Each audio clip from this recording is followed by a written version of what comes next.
you don't get the stinkers, right? Right. It goes back to these guys being smart. They figured out that if I've got the hammer in my back pocket and I don't relinquish it, we can just play them straight up and win. They figured that out. And so it's like, all right, now credit to the people at TGL. Like, no, we need to fix this because the hammer can change the match. And since we fixed it, you're not out of it. The Smiley Show, only on SportsGrid. There is going to be an energy to game time decisions that you will feel night in and night out. We're going to go through every single thing, and I've got a great team behind me that's going to help me get the job done. I want this to be the place that people come to. We are going to hit every single one of those markets that you need to know about. There is not going to be a better place, I promise you, than Game Time Decisions. We will have everything at our disposal, and we will use that to our advantage. I'm Kevin Walsh. Tune into Game Time Decisions from 6 to 8 p.m. Eastern on SportsGrid.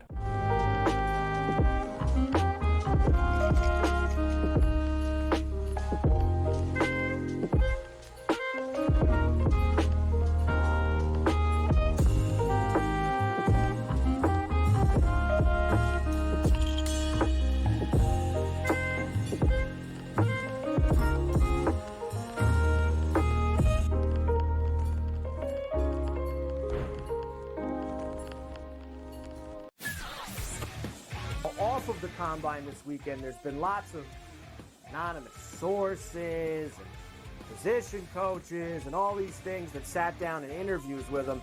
A lot of teams allegedly don't see him as a first-round pick. Their big mouth that thinks they can do it either. They're embarrassing themselves.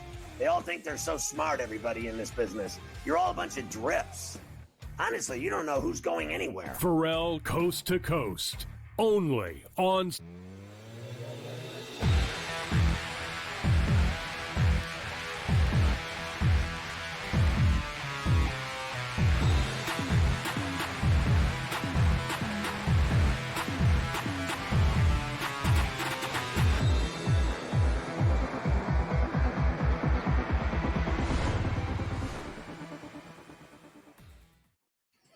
And welcome in. It's in-game live game day on a terrific Tuesday evening. Scott Wetzel, Joe Madden in for Dave Sharapet all week, as a matter of fact, until 10 p.m. Eastern time tonight as we watch, cover, and more importantly, bet on the world of sports. Yes. What do we have? Everything tonight. We got college basketball, NBA, a little bit of hockey, SGPs, black clouds, or really red clouds because they've been on fire. And Joe opens up a new betting portal. How about that? That she doesn't even probably know about. And a Cam Stewart special that we'll hold off until when Cam joins us next hour. But busy, great guests. Coach James Young will join us here in a little bit. Little NBA, little college basketball with him. We got Tom Vecchio. We got Cam again in the final hours. So what's going on, Joe? How are you tonight? Busy night. I'm doing pretty good, sweating out Arizona State here. We're at the half with Kansas State, and I grabbed Arizona State plus the 6.5. Now, Kansas State leading that one 38-31. That spread has moved to an 8.5. And then also, I'm wondering if I should hedge, Scott. Not sure what you did with Youngstown State and Robert Morris, but I took Robert Morris laying the 3.5. Now, I was a little concerned. I went back and forth with this one, but right now I can get Youngstown State plus the 6.5. I thought this would be a back and forth battle, one that had the opportunity of going to overtime, but I really did like Robert Morris at the end of the day to cover that original spread. Now it just looks like too many points. What are you doing with this game? Should I hedge it and grab Youngstown State plus the 6.5?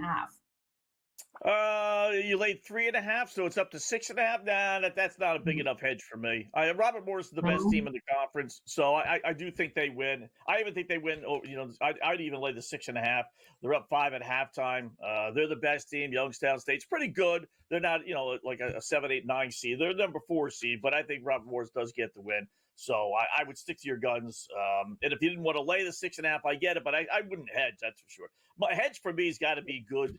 I don't know, 8, 9 points, 10 points, unless it's just kind of like throwing a dart and you're getting a great opportunity. But otherwise, I think that's actually a pretty good bet. I did like them to start the game. So, the one that intrigues me now, although you find out that nobody's playing, which is to be expected, but it's the NBA. Cleveland down 13 to the Brooklyn Nets at the half, 63-50. Automatic play on Cleveland, right? They're at home. They're laying only 2.5. But then you find out, Joe, that the two of their better players aren't playing, including, Donovan Mitchell. So it's like, they're playing for basically nothing, right? The only thing they're really battling is OKC for best record. And we've said many times, I really don't believe the players think about that stuff. Could get their 55th win. That's not that big a deal. It's not like number 50. So, when everything is said and done, 18-1 their last 19 games. I mean, they probably come back and win. But just know going in that two of their better players, including Donovan Mitchell, he's the main guy, really. Mitchell's not playing tonight. So Brooklyn's coming off a win against the Lakers, who play without LeBron. You talk about a nice little daily double. Beating the Lakers, albeit without LeBron, then beating Cleveland, albeit without Mitchell. Nice.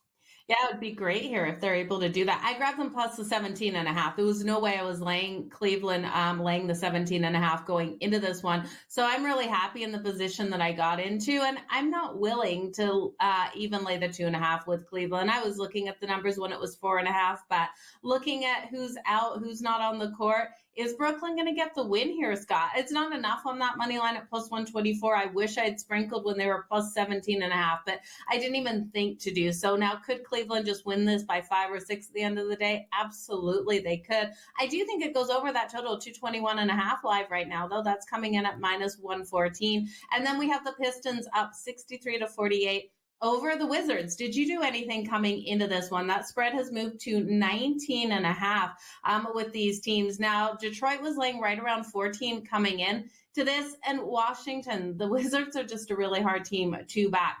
It seems like they're just tanking out there, Scott. They're not really putting much effort out there on the court. They're trying to hit those threes, and they're not sinking at all. So are the Pistons just going to keep rolling here? Yeah, probably. Would I lay 19.5? No, I wouldn't do that. I'd stay away. I did stay away from that game. I didn't like it. Washington is just so bad. But I can't be laying double digits with Detroit. Can't do that. Did play the over Indiana, Milwaukee. I like that. It was 233, 234.5, depending on where you do your shopping. It's on pace. It's 34-31. Just start the second quarter. 235.5 is the number. I do like that. I think this has got one of those crazy 125, 120 finals. Get to about 245 or so and sail past the number. So I like that. Good little pace, and I would hop in. Like I said, it's 232.5 right now at FanDuel, so the number is pretty close to what it was to start the game. And I haven't seen anything that makes me think this is not just going to be a typical NBA, like I said, 125, 120 game. Do have some great trends. If you're not into the in-game stuff and you're looking for some action later on, games that get underway here in a little bit. I love trends, Joe. I don't necessarily buy into all trends, but I do love looking for trends. So do a little segment we're going to do here on In-Game Live. 5 super trends for tonight's games that have yet to start. These are the best 5. Not saying bet on these teams. Like I said, I don't bet into all trends. There's a gazillion trends that just don't work out. But if you're just looking for trends to point you in the right direction, here you go. We got one in the NBA. LA Clippers tonight. 5-27 against the spread. Well, 5-27 against the spread their last 22 road games, including 10 straight losses. They haven't covered a game on the road since New Year's Eve, for goodness sakes. Not that bad, but it seems like it. They're taking on a bad New Orleans team. I get that. But not only is the Clipper 0-10, they're also now laying points tonight. They're laying 7 against New Orleans. To me, you want to bet the trend? Give me New Orleans plus the 7. Hockey, we got a couple of them. We got 3 in the NHL, one better than the other. Winnipeg, 40-11, Joe, as favorites. They don't lose when they're supposed to win very often. Taking on a Ranger team that's 4-14 as an underdog. They don't win very often when they're not supposed to. Add them together, Winnipeg, minus 185 at home. And I actually think that's a halfway decent price. I'm very surprised that's not at least 2-1. How about Vancouver taking on Montreal tonight? Vancouver, 17-7 under its last 24 games, including 10-2 their last 12. Give me the under, Vancouver, Montreal, 5.5. LA Kings, 11-2 their last 13 in Los Angeles. One of the best home records in the NHL. They're taking on an Islander team that's brutal. They're 11-2 last 13 against the Islanders at home. 15-4, last 19 overall at home. So give me the LA Kings minus 192. Same thing, little surprised that's not at least 2-1. And then our final one, top 5, number 5, dug deep for this one. Little college basketball. Lamar under versus Nicholls State, 136.5. Why? Because Lamar is 24-5. 24-5 under the last 29 times as a 6.5-point favorite or less, as they are tonight, laying 1.5 points. That's a monster 24-5. That's a good trend. So let's go under 136.5 Lamar Nicholls State. What do you think? I like where you're going with those trends, Scott. You really did dig deep on that last one, but I think it's a great way to look at that game. I like the under anyways, so I'm glad you found that trend to go with it. Yeah, it's going to be a great night on the hardwood, on the ice tonight. We got plenty of games that we can jump into, so super excited for tonight's show. All right, we'll keep track of those. We got SGPs, we got Black Clouds, Coach James Young, NBA college basketball talk coming up next.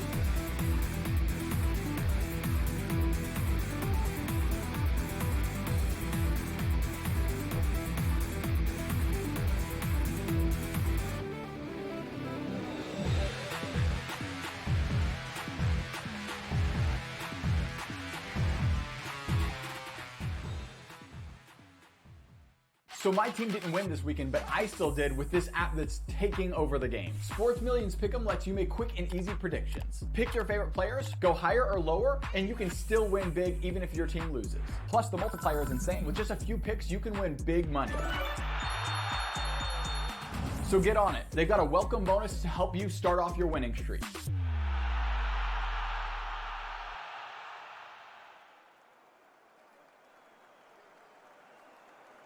Anyone that's been to a sporting event, the atmosphere before a game, I think Game Time Decisions has that same exact atmosphere. This is our arena.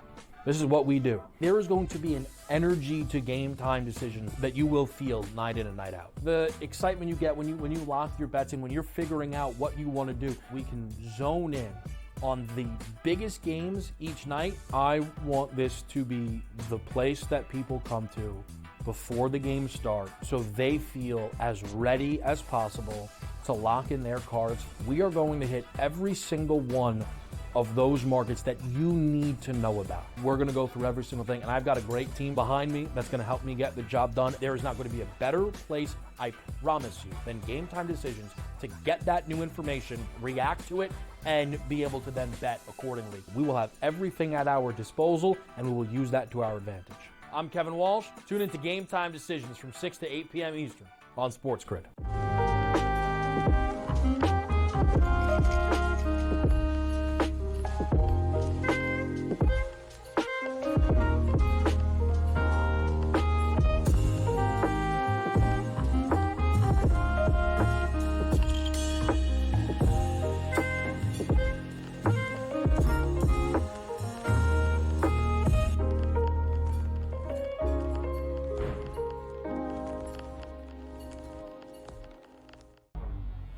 Two guys that can do it all. Too much electricity this morning. This is a good time. We're having a lot of fun. I had to do a triple take. Ka-ching! Why? Because of parity. I didn't mean to offend. Yeah, it's not going to happen. Load management is a dirty word. Let him rip. You know what? Circumstances provide the results. What? How do you do this once? Oh, Donnie, you've got such a good show there. A network that is booming. The Early Line, only on SportsGrid.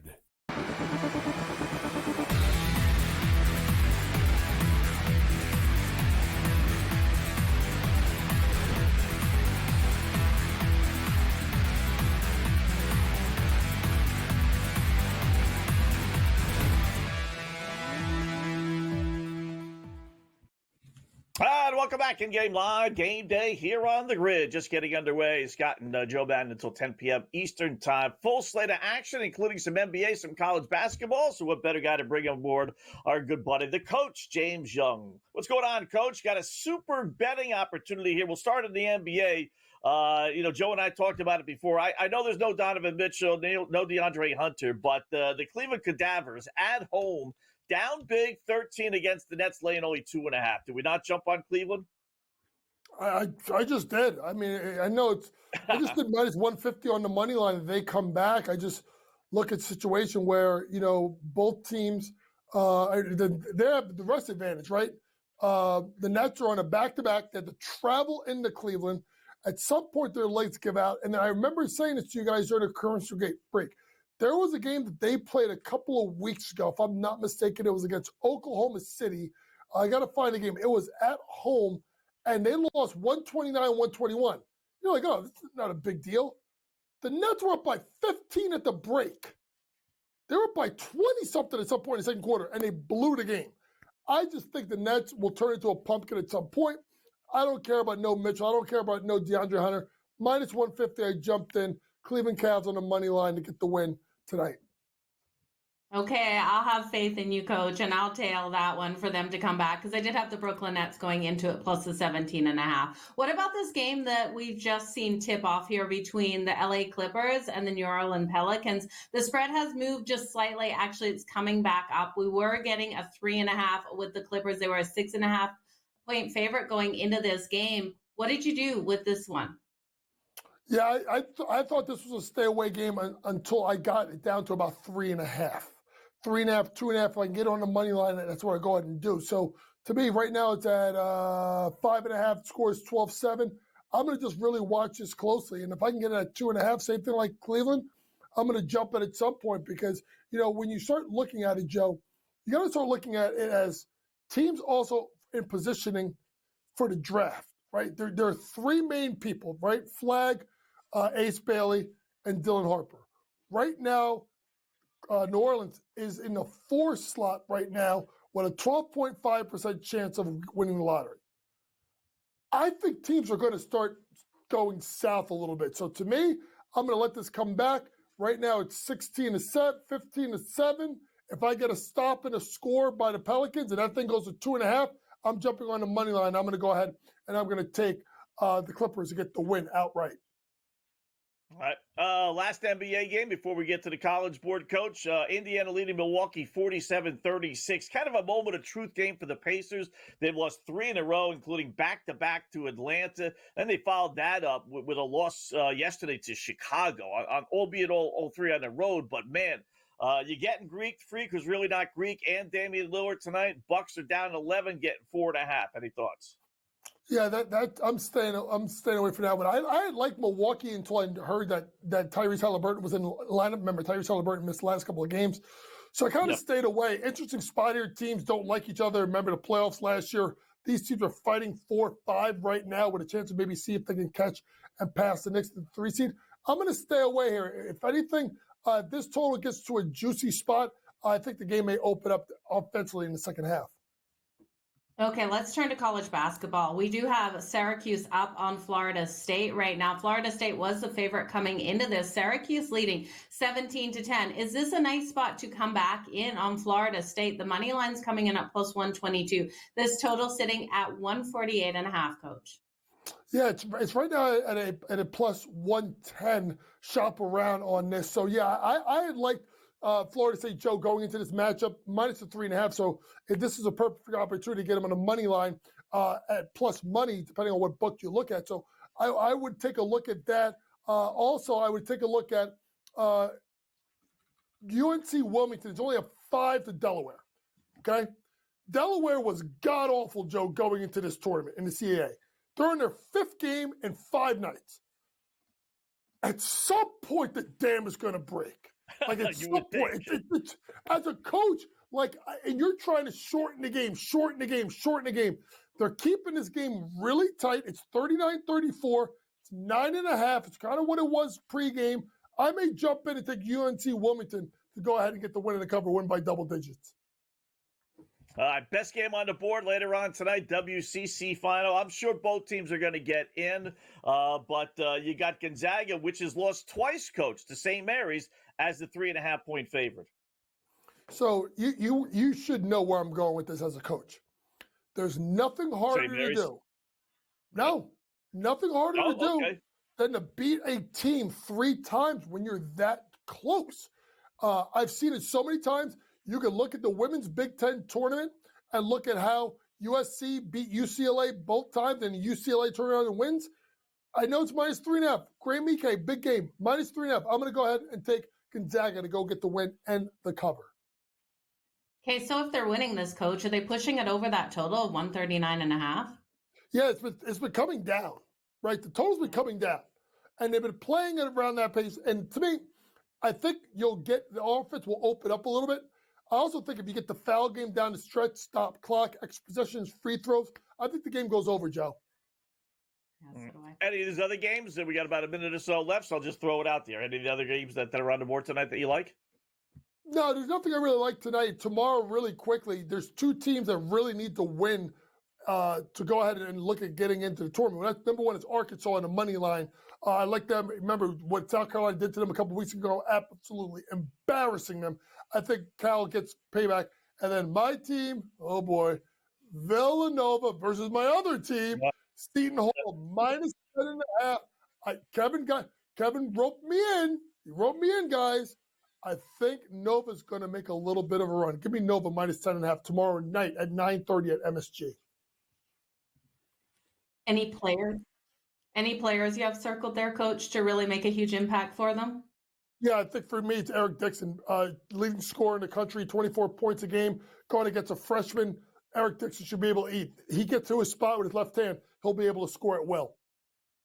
All right, there you go, Coach. Great job. We got some NBA plays. We got some college basketball plays. We'll see if Gonzaga can avoid getting swept. The more you think about it, the more that makes sense. I agree with you. Coach James Young, thanks, Coach. We'll do it again soon.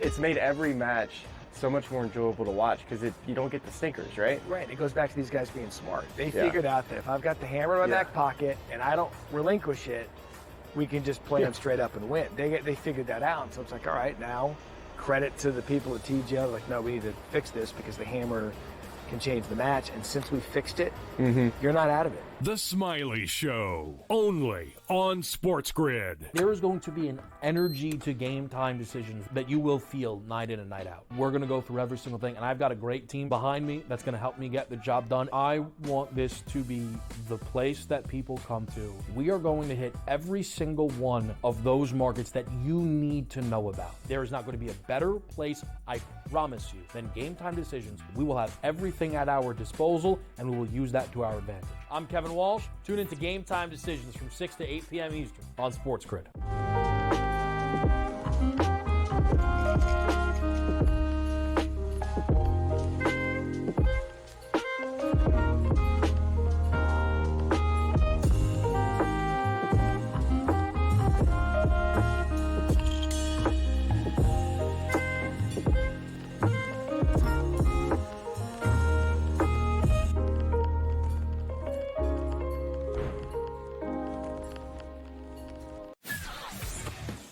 Off of the combine this weekend, there's been lots of anonymous sources and position coaches and all these things that sat down in interviews with him. A lot of teams allegedly don't see him as a first-round pick. Their big mouth that thinks they can do it either. They're embarrassing themselves. They all think they're so smart, everybody in this business. You're all a bunch of drips. Honestly, you don't know who's going anywhere. Pharrell Coast to Coast, only on SportsGrid.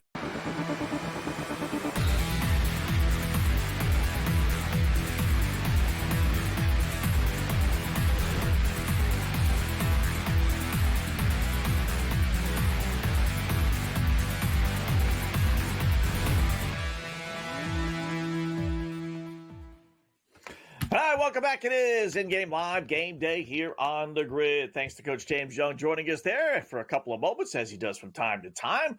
You know what time it is. Time for a little SGP Same Game Parlay time.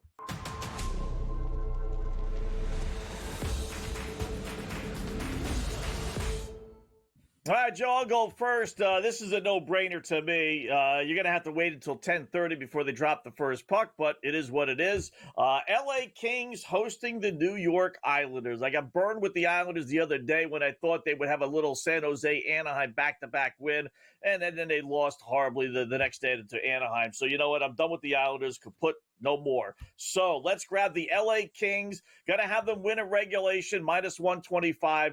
First fork goes there. LA 11-2, their last 13 at home against the Islanders. 15-4, their last 19. Like we told you earlier when we were going over the super trends, last 19 at home. 6-1, last 7 overall against the Islanders. So they beat them in New York. They beat them on Long Island. They beat them everywhere. Everywhere they play, they beat them. And the Islanders 2-5, their last 7 on the road. So okay, first fork down.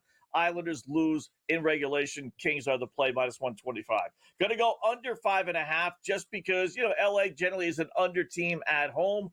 4-1, 3-1, 3-0. I don't think the Islanders get 2 goals, and I'm counting on LA not getting 5. No goal. This is where kind of like, okay, this is pretty good. So we got the under. I put in no goal first 5 minutes, and it actually bumped the payout about 100 points. So no goal first 5 minutes, -230. Then I said, all right, if we're not going to get a goal in the first 5 minutes, chances are halfway decent. We're not going to get 2 goals in the first period. Put that in, and that bumped it up another 100 points. And I'm like, okay, I might as well keep that bet. So under 1.5 goals first period, no goal first 5 minutes, under 5.5 for the game total, all correlated, and we're getting a pretty decent payout.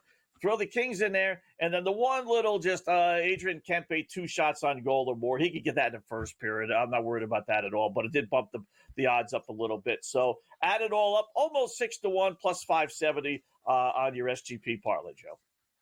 A nice parlay there. I love every single leg that you're betting on. I do think that is a super low scoring game, 2-1 style game, Scott. So hopefully those goals don't come in the first period, but they shouldn't. You look at Sorokin, you look at, even though he's got a losing record versus the LA Kings, his actual goals that he's allowed versus them has been so limited out there. And I do trust in Darcy Kemper as well. So I think you're absolutely on the money. I've got a long shot parlay here, a kind of go big or go home. I'm looking at a 4-legger here in the matchup at 10:30 Eastern puck drop as well between the Nashville Predators and the San Jose Sharks. Now, I know both of these teams have had their struggles offensively, but against their defenses, I do think with Georgiev and Saros in goal, we're going to see both of these teams have success scoring tonight. The first leg of the parlay will just be taking this game over 6.5. I think this is a 4-3 style game. I'm going to look here at the Nashville Predators, Forsberg to come out and get on the board. I'm taking him for the anytime goal. He has 57 points on the season, 24 goals. So his goal tonight will be goal number 25. That's coming in at +125. And then on the other side of the puck, I'm going to go big on a couple of these Sharks players. I do think Tyler Toffoli gets his goal number 25 tonight as well. So he has 43 points, 24 of those coming via a goal. His anytime goal coming in at +175. He's just been so strong out here for the San Jose Sharks. And then I'm going to look at Celebrini. The young rookie Celebrini is lighting the lamp. He's getting those assists, 2+ points for him. It's coming in at +255. I love it. I love the value we're getting, and I think Celebrini absolutely can get a goal and an assist. He has 48 points on the season, 20 goals, 28 assists. He can get them both via assist. I don't care how he gets those points tonight, Scott, but 2+ points at +255. So Forsberg for the anytime goal, Tyler Toffoli for the goal, Celebrini for 2+ points, and the over 6.5. I told you it's go big or go home. It's +1619 on this 4-legger parlay. So Scott, what I'm going to ask you is which leg is going to blow it up? Well, probably one of the two guys not scoring, right? That would be the way, I think you'll get some goals tonight. So probably Toffoli, would be the one, Forsberg, yes, Toffoli, no, might be the other way around, but getting two guys that have to come through with their goals, that would be it. You should get the points. Like I said, I think you'll get some goals, but hey, listen, that's not bad. You get two guys. If you get to 2 goals, then the over 6.5 is, looking halfway decent, and then Celebrini a couple of points. So interesting, you chose that game, Nashville and San Jose. I'm not sure how many people are going to be staying up late night to watch that one, but you know what? Now you got a reason. Now we got a reason, though. In-game live game day continues here on the Grid.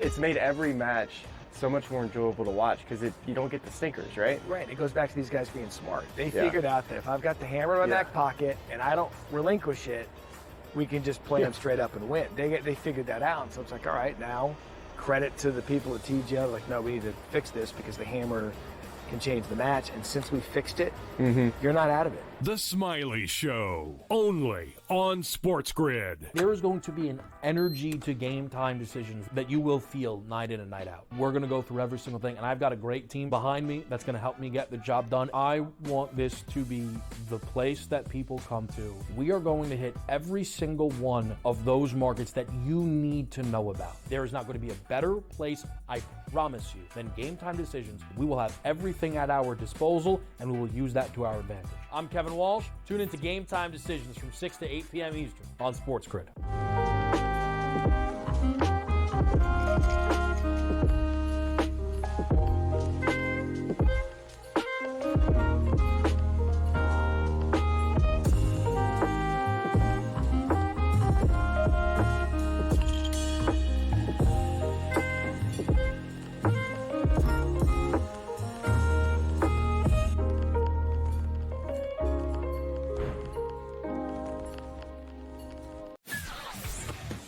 Off of the combine this weekend, there's been lots of anonymous sources and position coaches and all these things that sat down in interviews with him. A lot of teams allegedly don't see him as a first-round pick. Their big mouth that thinks they can do it either. They're embarrassing themselves. They all think they're so smart, everybody in this business. You're all a bunch of drips. Honestly, you don't know who's going anywhere. Pharrell Coast to Coast, only on SportsGrid.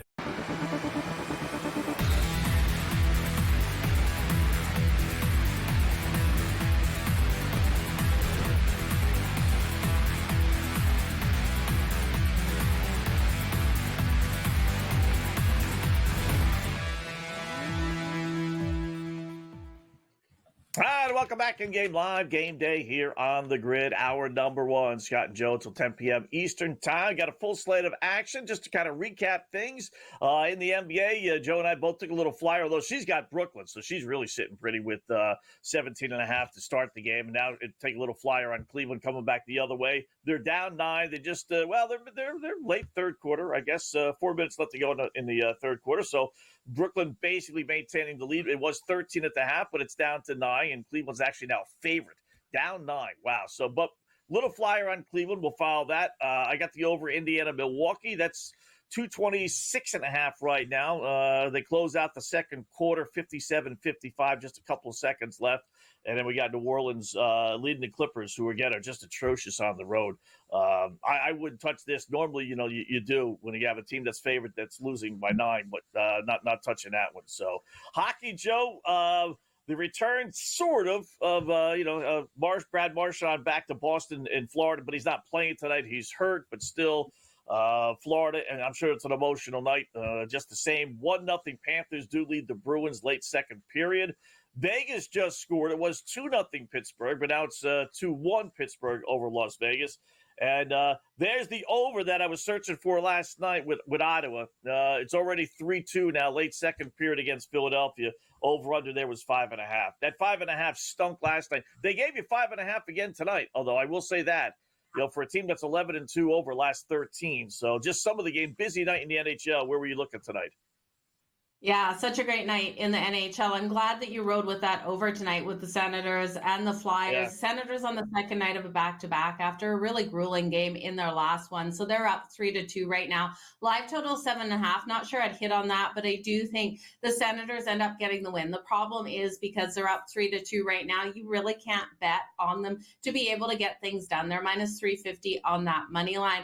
I was riding with the Columbus Blue Jackets and the New Jersey Devils first period, both teams to score. It took Columbus till that second period to be able to score. Now, I do think this is a strong team. They're able to really get those goals on the road. They've proven it with their win over the Rangers and that comeback win in their last game. I'd take a shot at them plus 2.5 on that puck line right now. It's coming in at minus 106. Could they come back and get the win? Yeah, they could. Dougie Hamilton's out of the lineup for the New Jersey Devils, and it just feels like this team is just so weak on that blue line. A couple of really good shots by Columbus, and they could have this game. So I'd take a shot here on the Columbus Blue Jackets at plus 900. Not a big one. I wouldn't put a lot of money. I wouldn't even put a full unit. I'd probably put a quarter of a unit on it, but it is worth a look. Now, I do think we continue to see scoring between the the Vegas Golden Knights and the Pittsburgh Penguins. This game had a total of 6.5, I believe, Scott, coming into it.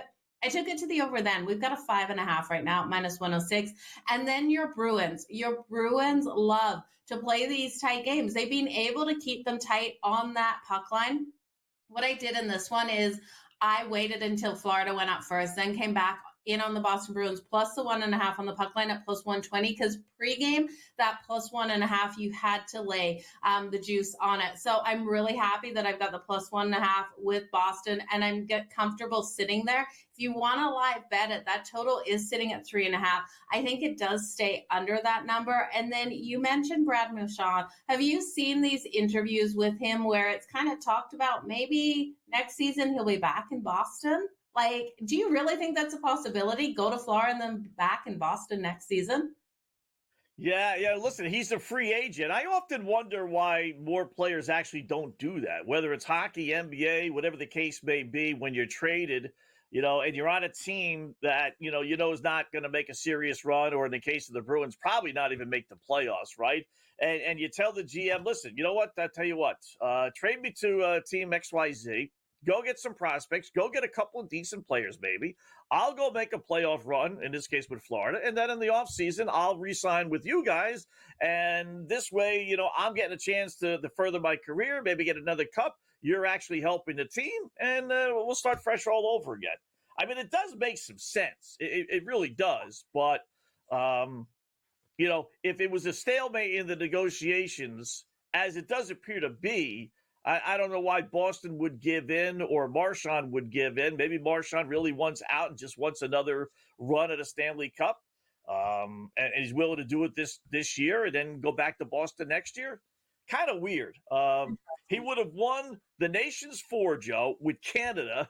And now he would have won, let's just say theoretically, Florida wins another cup. And then he wins another cup with Florida. Now he's coming back to Boston? How would Boston fans feel about that, Scott? Like, seriously, you're a Boston fan. How would you feel? Like, would you be happy for him, or would you go, come on? Yeah, no, I think I'd be more the come on. Ray Bourque, you were happy for it because he never won. But, he's part of the reason why the Bruins aren't going to make the playoff. Not, he's one of the main guys, So why should you be allowed to go maybe pick up a Stanley Cup somewhere else? And let us sit here with the mess you created, So yeah. You imagine being his teammate, how that would feel, right? Yeah. He deserts you for the end of the season and then tries to come back. It would be, that wouldn't sit well for me if I was a teammate, but not good. Tons of games for Scott. Yeah. Yeah. By the way, I will say this about Boston, too. They can't beat Florida in the postseason, but they do beat Florida in the regular season. If you look at their record against Florida in the regular season the last 2, 3, 4 years, it's actually pretty good. It's kind of weird that they can't beat them in the postseason. So that plus 420 right now, late second period, only down a goal. Not the worst bet in the world. I tell you what, I really did like, Joe. I love Winnipeg tonight. We mentioned it with some of the trends. They're great at home, although I say that and the Rangers just scored. How about that? 1-1, Rangers do score. I still like Winnipeg, though. I think the Jets win. I was surprised the line wasn't 2-1. It was close to it, but it wasn't. It's back down to minus 186. You see there, Rangers awful as underdogs. They get the wrong Winnipeg. Yeah, Winnipeg great as favorites. I like the Jets tonight, and they're tied at 1 so far. Yeah, you know what? I had the Jets coming into this on the puck line in the first period, laying the half a goal. But then I also had interesting bet, the most shots on goal of any player in this game to be Kyle Connor. So it was coming in at plus 350. So I just want to see how many shots Kyle Connor has on goal. And of course, I put your black cloud on him. He's got not a single shot on goal tonight. It was coming in at plus 350 for Kyle Connor. I'm trying to see who is leading right now with the most shots on goal, Scott. And you know what? I'm seeing lots of players just with one shot on goal. So he's not that far out of the race. Kyle Connor, get back into this game. We got 5 minutes left in the first period. Scott, you look at him. He had like so many games where he's had basically he had double digits. I believe it was versus the St. Louis Blues. He was able to record double digits and versus St. Louis, 10 versus St. Louis, 7 versus the Preds. So if he can have a night like this in the second and third period, we'll be laughing. At plus 350, it was definitely worth a shot tonight. All right. How about this? Like, I have not seen that market. Have they had that all year? Which player will have the most shots on goal? Because that's new to me. That's kind of fun. The only problem with that, Joe, is that you have to really win. Otherwise, you're going to lose your bet. Duh. Well, what is it? Obviously, Scott, thanks for letting us know. No, but what I mean, it's like golf, which is why I really don't bet golf that much. If he has, we'll say, 5 shots on goal, and 2 other people have 5 shots on goal, you lose 2/3 of your bet. You don't get even a push, at least with FanDuel. Each book is different, so make sure you know the rules. But on FanDuel, it's dead heat rules apply, which means that you're going to lose 2/3 of your bet. You're only going to win 1/3 of your bet. So even though you have the guy that has tied for the most shots on goal, if you bet $10, we'll say you're going to lose $6.66. You're only going to win $3.33. So that said, how about Ovechkin plus 170 tonight against Anaheim to have the most shots on goal? I like it. Talk about that when we come back.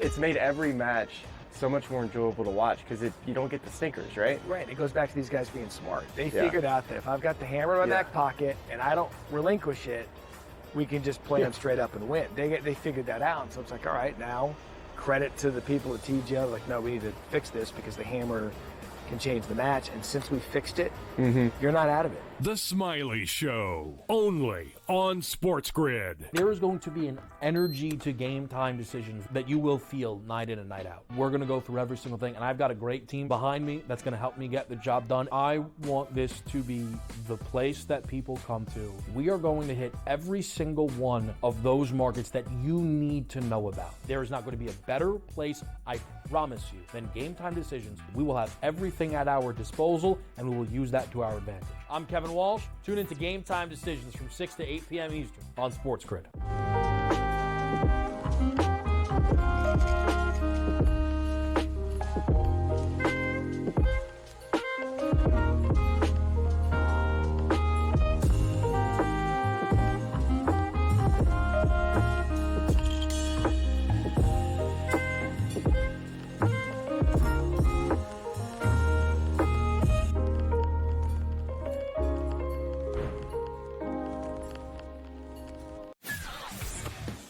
Off of the combine this weekend, there's been lots of anonymous sources and position coaches and all these things that sat down in interviews with him. A lot of teams allegedly don't see him as a first-round pick. Their big mouth that thinks they can do it either. They're embarrassing themselves. They all think they're so smart, everybody in this business. You're all a bunch of drips. Honestly, you don't know who's going anywhere. Pharrell Coast to Coast, only on SportsGrid.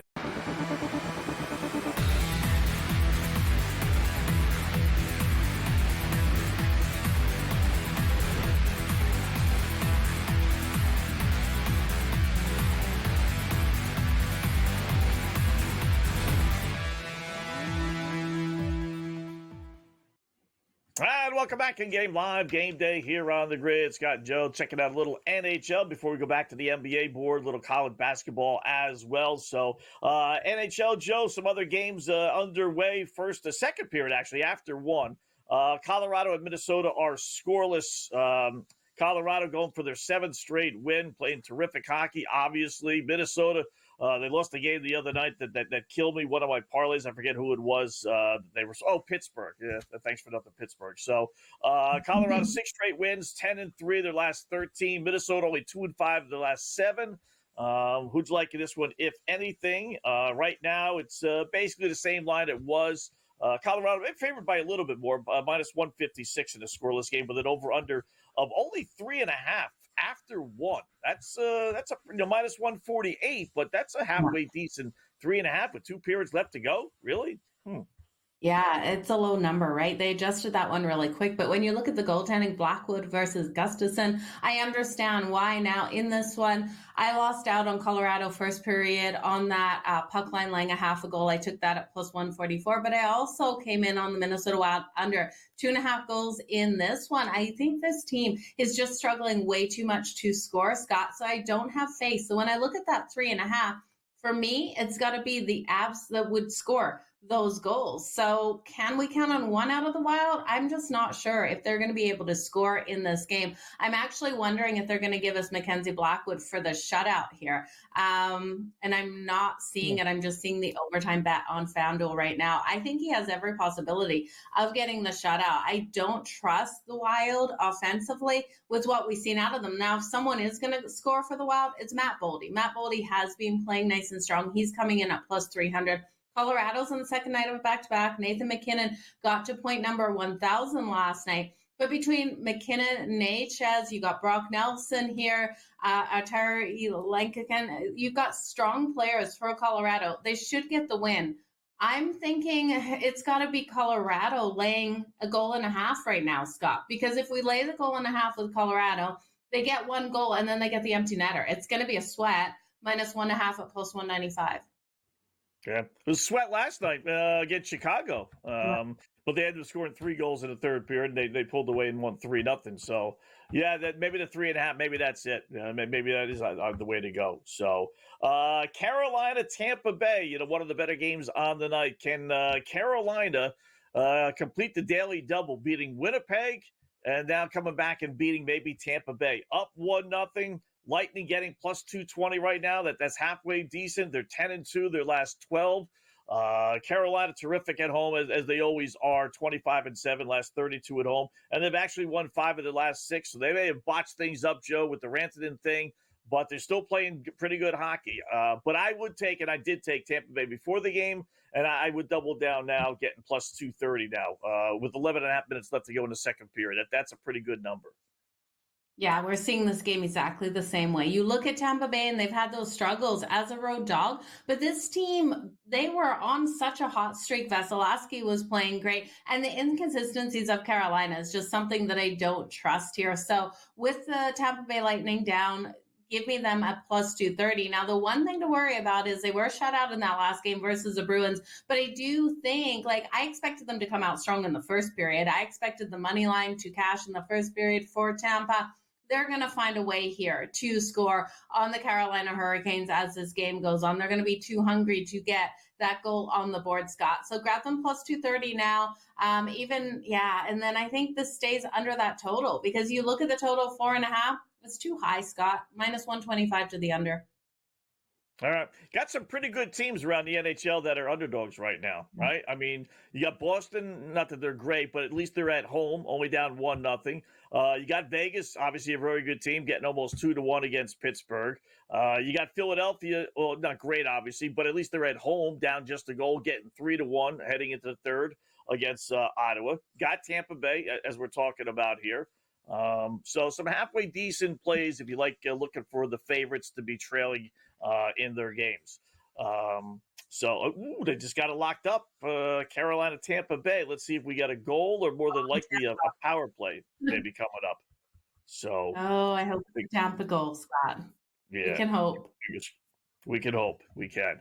NBA scoring kind of slowed down there in the second quarter for the Indiana Pacers and Milwaukee Bucks, Joe. Indiana leads 57-55. They had a monster first quarter, then a slow second quarter here. So Pacers laying 2.5.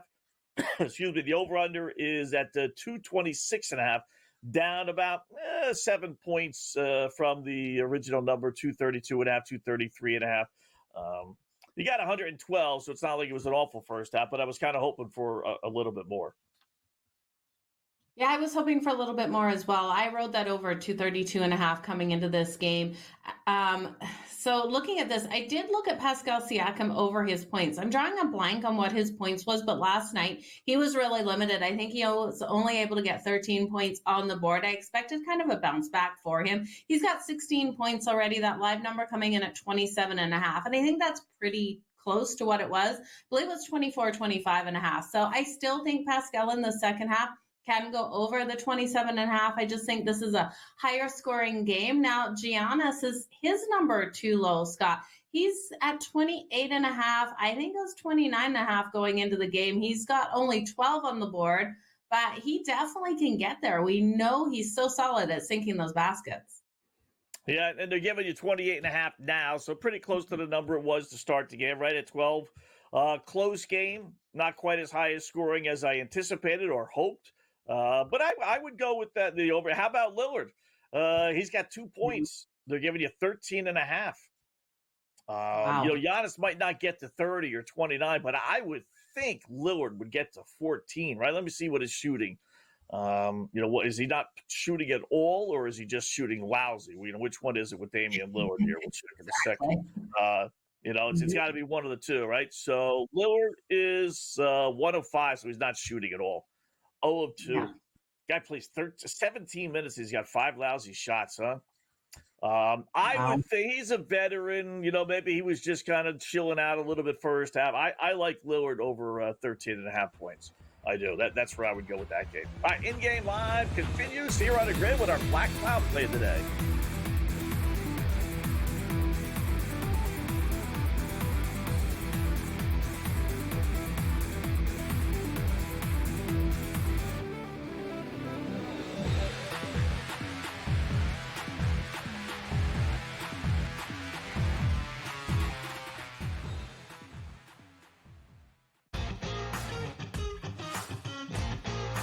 It's made every match so much more enjoyable to watch because you don't get the stinkers, right? Right. It goes back to these guys being smart. They figured out that if I've got the hammer in my back pocket and I don't relinquish it, we can just play them straight up and win. They figured that out. And so it's like, all right, now credit to the people at TGL. Like, no, we need to fix this because the hammer can change the match. And since we fixed it, you're not out of it. The Smiley Show, only on SportsGrid. There is going to be an energy to game time decisions that you will feel night in and night out. We're going to go through every single thing, and I've got a great team behind me that's going to help me get the job done. I want this to be the place that people come to. We are going to hit every single one of those markets that you need to know about. There is not going to be a better place, I promise you, than Game Time Decisions. We will have everything at our disposal, and we will use that to our advantage. I'm Kevin Walsh. Tune into Game Time Decisions from 6 to 8 p.m. Eastern on SportsGrid.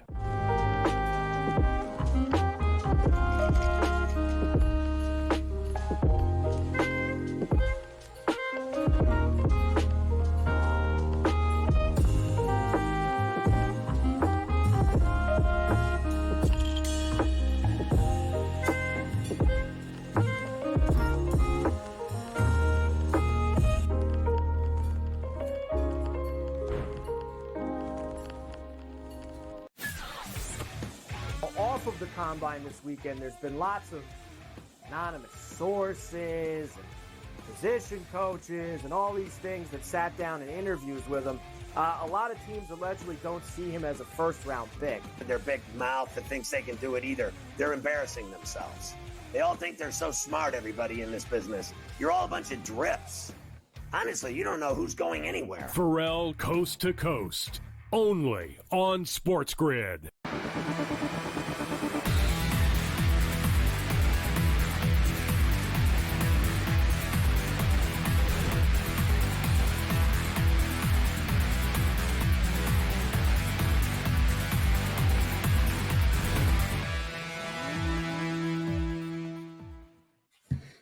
And welcome back in Game Live Game Day here on the Grid. Scott and Joe, hour number 1, closing it out with our Black Cloud Play of the Day.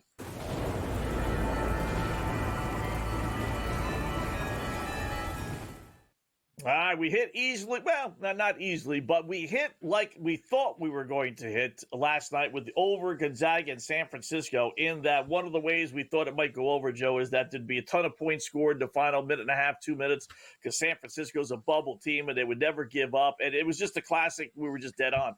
They're down 10 with like 15 seconds left and they're still fouling. I mean, it was just a beautiful thing. We needed to get the like 20 points in the final 2 minutes, and that's what we got. Game goes over by about 4 or 5 points. As a matter of fact, over 153.5 San Fran Gonzaga. So hopefully we cashed everybody. We are now 10-1 over the last 2+ weeks with our Black Cloud. So 10-1. Let's keep it rolling tonight, folks. Where are we going to go? Not that many games, right? NBA games are all underway. We got a couple of hockey games later on. We got our SGP with that, so we won't double down on that. So there is one college basketball game that I really do like. Central Florida versus Utah. Start of the Big 12 post-season conference championship there. First round matchup. We're going to go over 157.5. Why? Central Florida's an over team, 17-13-1. And when I say over, yes, over that. And they put, 85 points on the board. So whether they go over or not because the number's so high, doesn't matter. The point is they like to run and gun. Central Florida, how about this? 9-0 over their last 9 neutral site games, as this one is. How about Utah, Scott? Takes 2 to tango, right? How about Utah 7-1 over their last 8 neutral site games? How about Utah 8-1 over, goofy one, but we'll take it just the same. Over 8-1 over their last 9 games played on Tuesday, as this one is. So you know what? That's good enough for me. Over 157.5 Central Florida and Utah, Joe. You got to love those Tuesday bets, Scott. I love where you're going with this Black Cloud. I think it's a great one here. That line's moved up a little bit. It was 156.5 at one point. I think this cruises into the 160s. And then you also look at Central Florida. They will get plenty of second chances. We know Utah struggles under the basket to get those defensive rebounds. So I think we're going to see the points just piling in this one. Expect 160 plus points. So love the over 157.5. All right, cool. Let's keep our fingers crossed and let's keep the Black Clouds rolling along here. Speaking of rolling along, we mentioned it in the break. Cleveland has come back, now leading the Brooklyn Nets. 96-94, 5.5 minutes left. That number's now up to 5.5. We were laying 2.5 at halftime. Told everyone to hop on board. It's looking halfway decent. Now it's 98-94. That was just a gift, from the boys in Vegas, right? With or without Donovan Mitchell, they're 10 times better than the Brooklyn Nets. And Coach kind of said it. He really had this one locked down. He said he wasn't surprised that Brooklyn got up to an early start, but they're prone to blow leads in the second half, and that's what they've done. They just better still cover the original spread plus the points the Brooklyn Nets here. I've got them at 17.5. It makes me concerned, right? The Nets, even though it's like there's only 4 minutes left and change, but come on, Cleveland better not go on that big of a run, Scott. If they cover that original spread, wow, that would be something. Wow, that would be something. I don't think they're going to do that. I'd be surprised at that. So Detroit by 20 over Washington. That's a blowout. 99. Well, now by 17. 99-82. So Pistons laying 18.5. That's basically unbettable. They got it locked. Well, now they just opened it up. New Orleans continues to lead the Clippers 57-43. But I tell you, let me see if Mr. Donuts is playing tonight. He probably is for the Pelicans. And if that's the case, then he's actually, not too bad. Zion is playing. Yeah, he's only got 6 points though. But still, with Zion in the lineup, with McCollum's playing as well. Sometimes both those guys take the night off. So 57-43. But I don't like the Clippers. Normally I would say yes, but you know what? You're actually getting a pretty good number on the Pelicans, up 14, and you're only laying 3.5. This Clippers team stinks on the road. This would be like a rare time where I bet the favorite, or I bet the team that's actually leading in this case. Yeah, when I came into this, I did grab the Pelicans plus the points. I'm trying to remember what they were, Scott. Weren't they a 6.5-point dog coming into this? Because I was thinking, Clippers probably win, but don't cover that kind of spread on the road. So I'm hoping the Pelicans can hold on to this lead. That'd be nice to see to finish the night in the NBA with that one. Yep. Got some scoring changes in the NHL. Oh, Carolina for it again. Tom Vecchio joins us next. We'll go over some hockey, NBA, NHL with him next.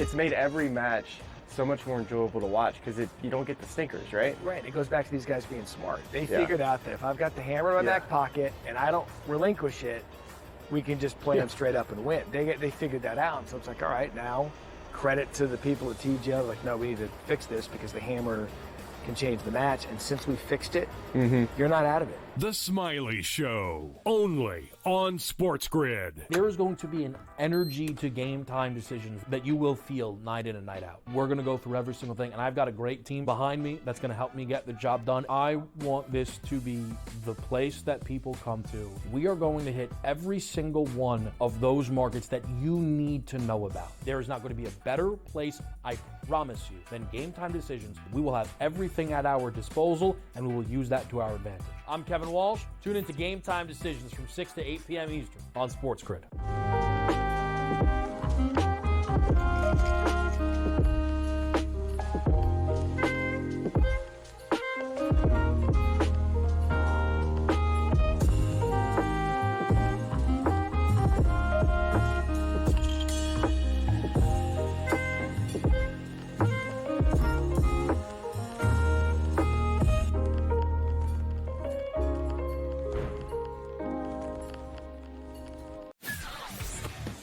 Off of the combine this weekend, there's been lots of anonymous sources and position coaches and all these things that sat down in interviews with him. A lot of teams allegedly don't see him as a first-round pick. Their big mouth that thinks they can do it either. They're embarrassing themselves. They all think they're so smart, everybody in this business. You're all a bunch of drips. Honestly, you don't know who's going anywhere. Pharrell Coast to Coast, only on SportsGrid.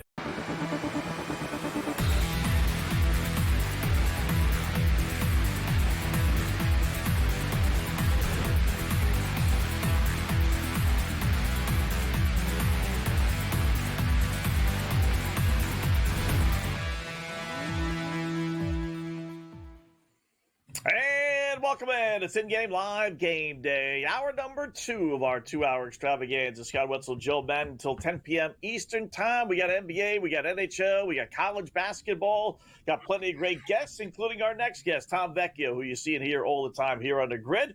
Tom, what's going on tonight? Not a busy NBA slate. Got 4 games already underway. The one Joe and I were looking at, really 2 of them. Cleveland was down big against Brooklyn, now up 2, and then you got Milwaukee and Indiana. Any thoughts on those 2 games as they stand right now before we get to maybe tomorrow's slate?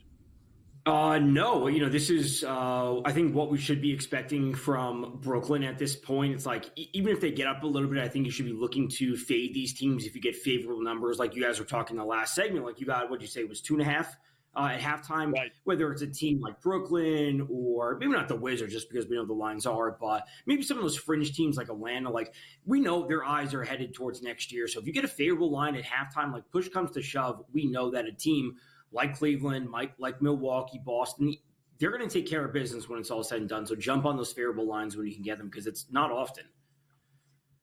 Yeah, it definitely is. And just to note, you guys, that Bucks and Pacers game's down to 221.5. I was expecting so many more points in that. But Tom, I know you've already got a couple games circled for tomorrow. What's the big game that you're looking at? Yeah, we have this OKC-Boston game tomorrow, obviously a potential finals preview. 232 is, I think it's a fair line. I'll be honest. I want to see it start off hot, and then I'll be looking to take a live under. If we get like a live under of 240, that's where I'll initially be looking. We're getting to crunch time. Like as much as it is great to see scoring. I want to see some unders starting to hit. So I'll certainly be looking for a live under. I don't like the 232 to take it just straight up there. So we get a 238 somewhere around there. I'll be looking. And then looking to one of these late games, Memphis, I'm still not convinced with Memphis. I don't know if it's just me, but 13 points is a lot for them. I know Ja and company and Desmond Bain, they're great at home, but if the Jazz have at least half a decent lineup, I'll be looking to back them at 13. If the line grows overnight to 14 or 15, which it could very certainly be, I would be willing to wait and jump on that. I think it was you. I know we had a couple guys on last night, Tom, but I think you said you'd like the Knicks last night, if memory serves me right, and they obviously won and won easily. So do you hop back on them? Do we follow them a little bit here without Brunson? Because they're laying 5 tomorrow night at Portland. Yeah, Portland's been kind of pesky, especially this side of the calendar. They've been pretty good. I don't mind a 5. I would prefer to look to Josh Hart. Again, my guy kind of combo, whether it be points and rebounds. He is going up against his former team, so I always love that kind of narrative. So probably a points plus rebounds prop for Josh Hart. It was at 24.5 against the Kings the other night. He ended with 24, so missed it by the hook, but I'll probably be on it again. I just want to ask you about one more game tomorrow, the 76ers versus the Raptors. My Raptors finally starting to get some covers at home, getting things done. We know the struggles with the 76ers. Can the Raptors cover the 3 tomorrow, though? Honestly, I hope they do because I am so jaded against the 76ers. I have a preseason bet on Maxey to average 28.5 points per game, and he was sitting at 27.2, 27.4. He has his wrist injury, whatever it is, and all of a sudden they're tanking now. And I said coming into the season he was going to have to carry the load because Embiid wasn't healthy and Paul George wasn't healthy, and he is so close to hitting it, and now he's not going to play. So I hope the Raptors cover. I hope they blow them out by 10 points because it is a disaster season for the 76ers. All right, let's look at some pucks. We got a couple of games starting here in a little bit, top of the hour, about an hour or so away. We'll start with Alex Ovechkin, Washington, monster 2-1 favorites at Anaheim. How do you play this one? Yeah. So this game's all about the under. I know Anaheim, they've been scoring a lot recently, but digging into some of their expected goal numbers, which I know is like a minutia thing when it comes to the NHL and advanced stats. So over the last 2 weeks, the Ducks, they're scoring 2.69 goals per 60 minutes in 5v5 situations. That actually puts them as the 6th best in the league. But if you look at their expected goals scored, it's actually at 2.29. They're basically overproducing by half a goal in 5v5 situations just because they don't generate a whole lot of chances. They are not a good team. The Caps are awesome. So I do like under 6.5 in this game. I see the Caps winning this game as 3-1, maybe 4-1, maybe 4-2 at the most. Like, I do not see the Ducks putting up a consistent amount of offense night in and night out. I will buy into regression, which should be starting to hit. Whether Ovechkin scores or not, I don't know, but I would certainly look towards his shot prop before his goal prop. It's surprising, actually, how many late games we have on the ice tonight. Montreal is going to take on Vancouver. Now, Vancouver does have a game tomorrow versus Calgary, which we know how tight that battle is for that last wild card spot. Can they get the win tonight? And if they win tonight, are you going to be fading them tomorrow versus Calgary, Tom? The Habs have been pesky, and I don't like betting against them because I want to see them score, and I specifically want to see Cole Caulfield get his 32nd goal of the season. So I'm kind of jaded in that game from a positive sense, I guess you could say, whereas I have a bias in a positive sense. But if the Canucks win tonight, I'll certainly be looking to the Flames tomorrow. I'll also be looking to Nazem Kadri for a shot prop. He's coming off a game against the Habs, only had 1. He's top 10 or top 12 in the league when it comes to total shots. So I just like a player that's due for a bounce back, especially against a team that's on the second night of a back-to-back. All right. Islanders and LA Kings. I love the Kings in this one. Last strong trends, Tom. 11-2, last 13 at home against the Islanders. 6-1, last 7 overall against the Islanders. 15-4, the Kings. Last 19 at home. They're great at home. Islanders stink on the road. Yet the Kings aren't a 2-1 favorite, which I'm a little surprised. Close, but not a 2-1 favorite. Yeah, so if I were to play this, I don't want to lay minus 192 for the Kings, who have been good as of late. I know they picked up a couple of wins, but they were struggling, a 5-game losing streak before that. I know they're awesome at home. So I would honestly just play them in reg, which it's minus 192, so you get it close-ish to even money. That's the spot that I would go. It's minus 60-minute line is minus 125. I much prefer that. I'll take the risk with the win in regulation rather than the minus 192. Tom, what do you think of this total? It's a total of 5.5. It's minus 124 to the under. I altered it under 4.5 because I looked at Sorokin's numbers. Even though he hasn't been able to get the wins versus the LA Kings, he's actually been really strong, not allowing more than 2 goals in the last 3 or 4 times versus the Kings. And then Darcy Kemper here for the LA Kings. We know this team has to lock down on defense. That is the structure at the end of the day of them. Do you think we can stay under 4.5, or is that too risky? I got it at plus 255 earlier in the day. So that's a good number. I like under 5.5. The 4.5, I think, is fine for like a smaller unit play, especially 255. I think that's fine. The Islanders are coming off a game where they gave up 4 goals to the Ducks. Like, they need to reel things in. If they want to have any shot at pushing towards a wild card, not that they're in a spot, they need to push towards that wild card spot. It has to start with defense, and they can't be giving up 4 goals. So Kings win this game, 3-2? Maybe 2-1. I know the under 5.5 would be the main play, but 4.5 I think is okay, especially at a 255 number. Nashville, San Jose, is that unbettable? Yeah. I mean, the Sharks are so bad. 3-6 love this in the game. last 19. Yeah, I love this game. It's all about Macklin Celebrini. Macklin Celebrini for a goal plus 170 and over 3.5 shots on goal. He's coming off a game where he had 10 shots on goal against the Isles, didn't have a goal. We look back earlier this year, they had 2 games these teams played each other on a home and home series, 7-5 and 6-5. These teams are terrible on defense. Let's get out there and let's get some offense. Celebrini for a goal, plus 170, and over 3.5 shots at plus 110. I see this as a back and forth barn burner. They have nothing to play for. Not bad. That is. I always love looking at the games that played earlier this year. Vegas and the LA Kings was another example the other day. Another high-scoring game. They went 4-0 over this season. So when it happens one time and it happens a second time, it generally does happen a third time. Tom, great job as always. Keep your fingers crossed. Let's cash a couple of these tickets, and we'll do it again soon. Absolutely. Thanks for having me. You got it, man. All right, here we go. In-game live, game day continues on. Got Joe right after this here on the Grid.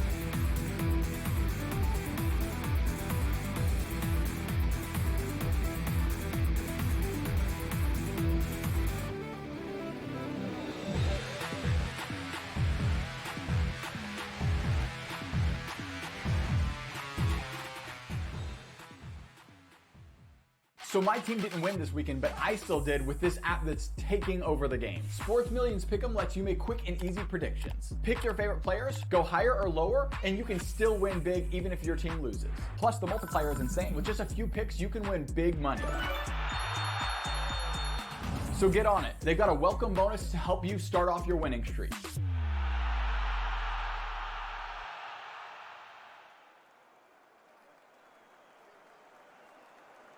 Anyone that's been to a sporting event, the atmosphere before a game, I think Game Time Decisions has that same exact atmosphere. This is our arena.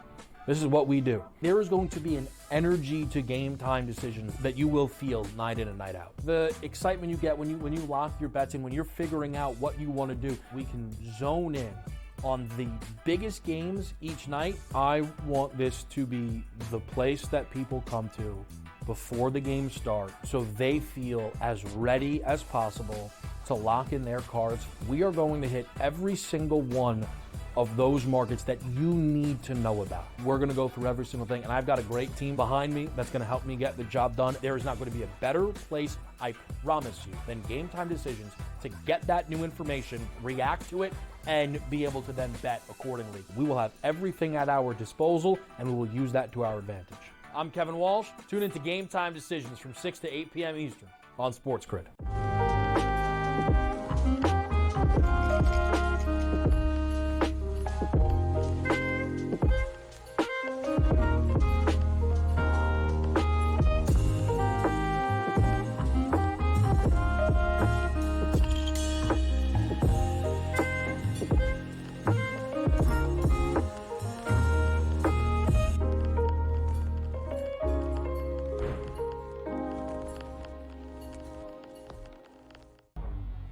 Two guys that can do it all. Too much electricity this morning. This is a good time. We're having a lot of fun. I had to do a triple take. Ka-ching!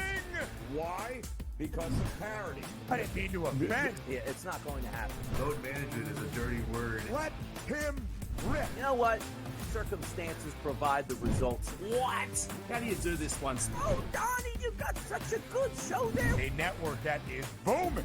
The Early Line, only on SportsGrid.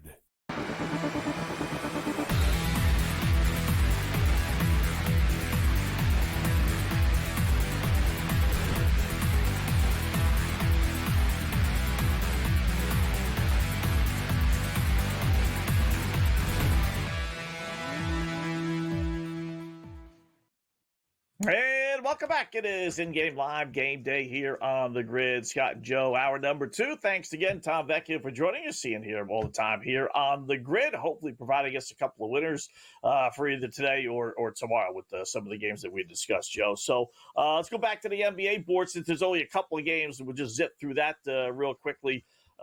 Detroit by 13 over the Wiz. You know, that's to me basically unbettable. The number is 13.5, 218.5. Nothing crazy there for me. The Nets are hanging around. They're going to get the cover, barring something really crazy. 103.99, they trail by 4. Cadavers with the lead, 44 seconds left according to FanDuel. So tougher fight for Cleveland, but looks like they're going to rally and win. Now it's a matter of will they cover the 2.5 that we got them at halftime. That's not obviously a certainty. Pacers picking up the scoring here a little bit. It's a beautiful thing with the Milwaukee Bucks. 80-77 now. Third quarter, 3 minutes left. It's up to 228.5. So the original 232.5 or so is definitely back in play. Let me see how our guy Damian Lillard is doing. He's got 7 points. All right, what did we get him at? 13.5, 12.5? Yeah, right in there. All right, so that's not too bad, but not as much as I thought. And then the Pelicans lead the Clippers by 10 at the half.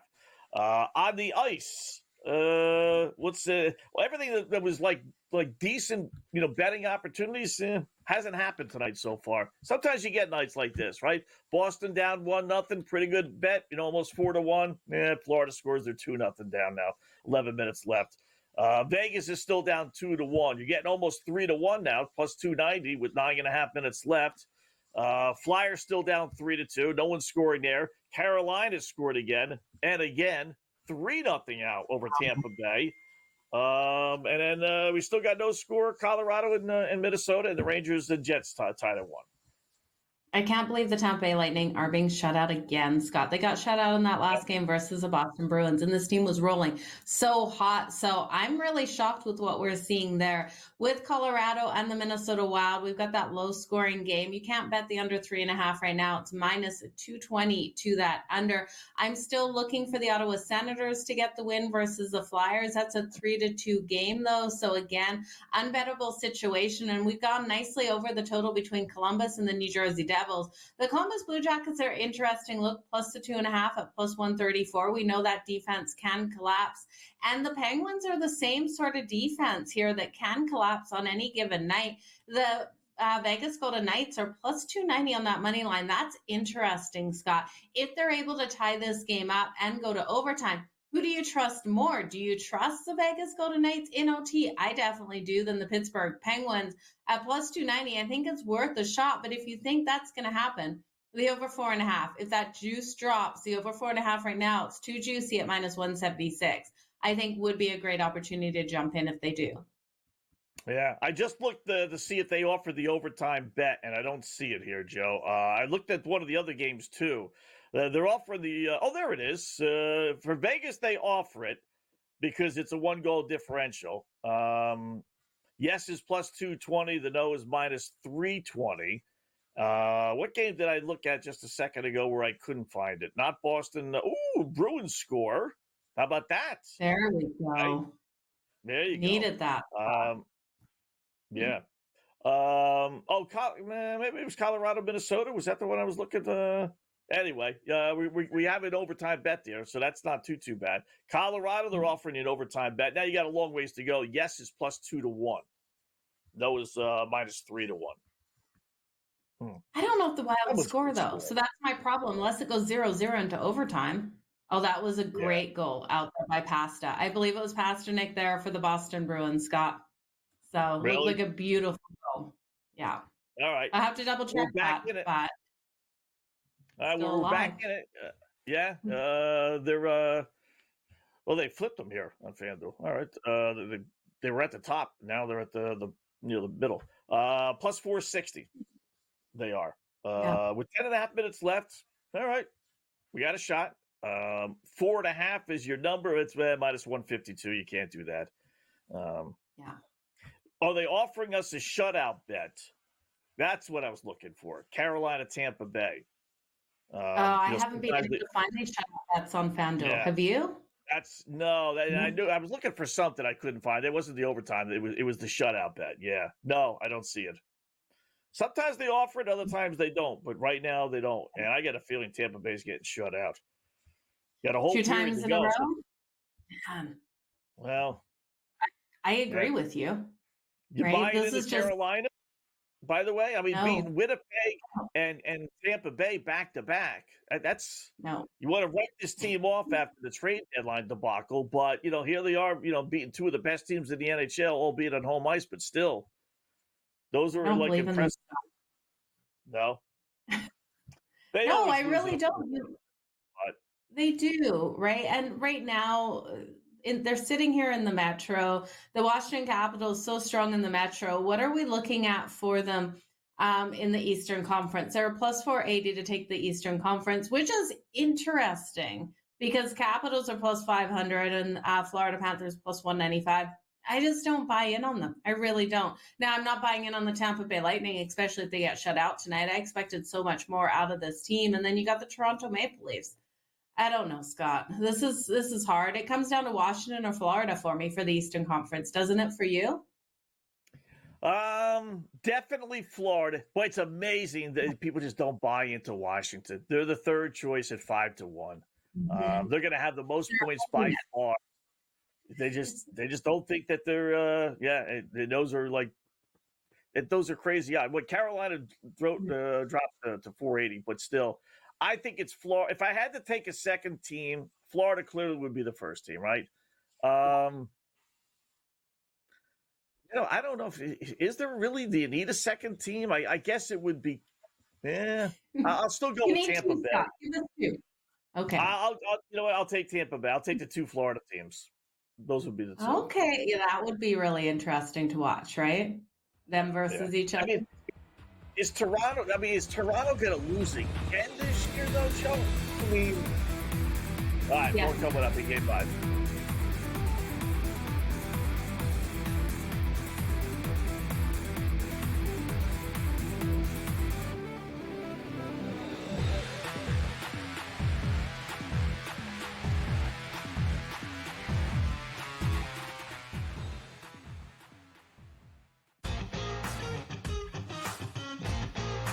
It's made every match so much more enjoyable to watch because you don't get the stinkers, right? Right. It goes back to these guys being smart. They figured out that if I've got the hammer in my back pocket and I don't relinquish it, we can just play them straight up and win. They figured that out. So it's like, all right, now credit to the people at TGL. Like, no, we need to fix this because the hammer can change the match. And since we fixed it, you're not out of it. The Smiley Show, only on SportsGrid. There is going to be an energy to game time decisions that you will feel night in and night out. We're going to go through every single thing, and I've got a great team behind me that's going to help me get the job done. I want this to be the place that people come to. We are going to hit every single one of those markets that you need to know about. There is not going to be a better place, I promise you, than Game Time Decisions. We will have everything at our disposal, and we will use that to our advantage. I'm Kevin Walsh. Tune into Game Time Decisions from 6 to 8 p.m. Eastern on SportsGrid.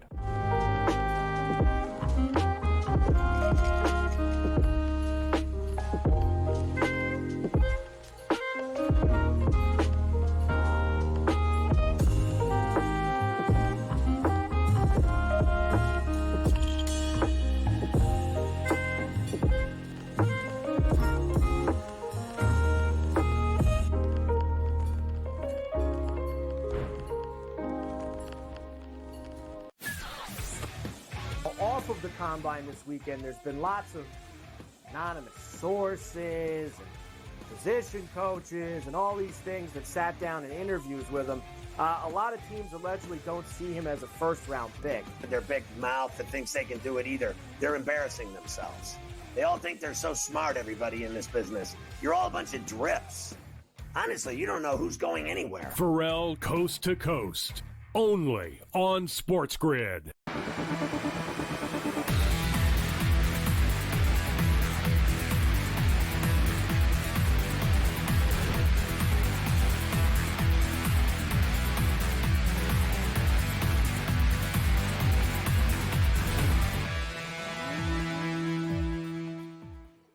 All right, welcome back in Game Live, Game Day here on the grid. Scott and Joe, hour number 2, NHL, college basketball, little NBA. College basketball, the one main game, Joe, Gonzaga leading St. Mary's WCC final, 22-11, 3.5-point favorites to start the game. They'd lost, actually, twice, not just once, but twice to St. Mary's. We talked about it with Coach. Lines up to 9.5. Over-under is 145.5. Boy, I tell you, I mean, listen, I figured Zaga would come out storming after losing twice, including once on their home court, and I think by double digits, believe it or not. But that 9.5 looks halfway decent. St. Mary's is a really good team. Over the last few years, these have been, generally close games. I'm going to take a stab right now at 9.5, and I'll plus 370 on the money line. A couple little shekels on that as well. I think they're going to come back and make a game of this. Getting 3-1 right now on the money line looks pretty good to me too. Yeah, it absolutely does. I'm liking that over 145.5 too, because if St. Mary's is able to get back in this game, they've got to keep pace with Gonzaga because they're not slowing them down right now. So I'll take the over 145.5 as a live look, Scott. All right. Wrong teams are basically winning in these postseason tournaments so far tonight. Like I circled a few of them. There's a lot of goofy games, right? But I was hoping that the favorites would be losing. That's generally what you do with in-game live, right? And really it's the favorites that are all winning. So they're not creating really good betting opportunities if you're a dog player, like Northern Colorado, Montana State, right? I hopped on it to begin with, because they were laying only 5.5. But they're up, what is it now, 18-4. Now the line is 15.5. Kind of hope Montana State would get off to an early start, get that line down close to pick them, and now I got the number 1 seed in the Big Sky, pick them. But unfortunately, that's not the case. So there's a couple of games like that it's not creating, good betting opportunities. So the total's too low though, Scott. Look at the total, 129.5. Yeah. It was 145.5 going in. I'm all over that total to the over at minus 110. Montana State at some point's going to get some points on the board, right? You would think, right? I was going to say, they got 6 points, Joe, in 11 minutes. And they just hit a bucket. It was 4. I mean, wow. And they're both over teams. I'm holding my breath. Yeah, I mean, what do we got in that? 130.5? You got 24 points. Yeah, it's 120. I got a 125 or 129.5. I wish it was 125. 129.5 at minus 112 to the over. Right? It was 145. I got to go. Yeah. I mean, what are they shooting? Let me check the box score of that game. I mean, how bad are they shooting? Let's see. And they're what were they? They were the 15 and 17, not great, but not like atrocious. So breaking down Montana State, Northern Colorado box scores here on the grid. How about that? Montana State, the Bobcats are shooting 2 of 13. Yikes. 1 of 7 from 3-point land. Heck, they even got only 50% of their free throws, 1 of 2. 6 stinking points in 12 minutes. Yeah, so that's the thing. Northern Colorado allows teams to shoot from the 3, so we need these players on Montana State to start hitting their 3s. Brandon Walker, does he have any points yet on the board? He's going to be the player that can turn things around for Montana State because Brandon Walker is really strong. He's averaging right on 14.7 points per game, 4.9 rebounds, and he's shooting 52.8% from the field. Boston just tied things up. This is beautiful, Scott. Wow. The Boston Bruins are tied with Florida right now, 2-2 game. That over 4.5, nice. If you hit that, it's cashed. Very nice. You want to get the next goal, but it's cashed. Yes, we could hedge. Let me see, out of the 5,000 plays that we put in, let me see what I got Boston at. Plus 390. We could hedge out of that if we want to. And didn't I put them in again? Thought I put them in twice. Scrolling down. Washington, Nashville, no. Okay. All right, well, still. All right, so we got them at plus 390, and now the game is where are we at? Even money. So Florida's minus 130. Yeah, so 138. we've had a couple people jumping on some of these plays live. Eric jumped on it live plus 1.5 for Boston when Florida went up first. So good to see people tailing us here on the grid, Scott. So especially now that it's 2-2 with 4 minutes left. All right, I got a good hunch. Vegas is coming up next, down 2-1, plus 5-1, 5 minutes left. More coming up.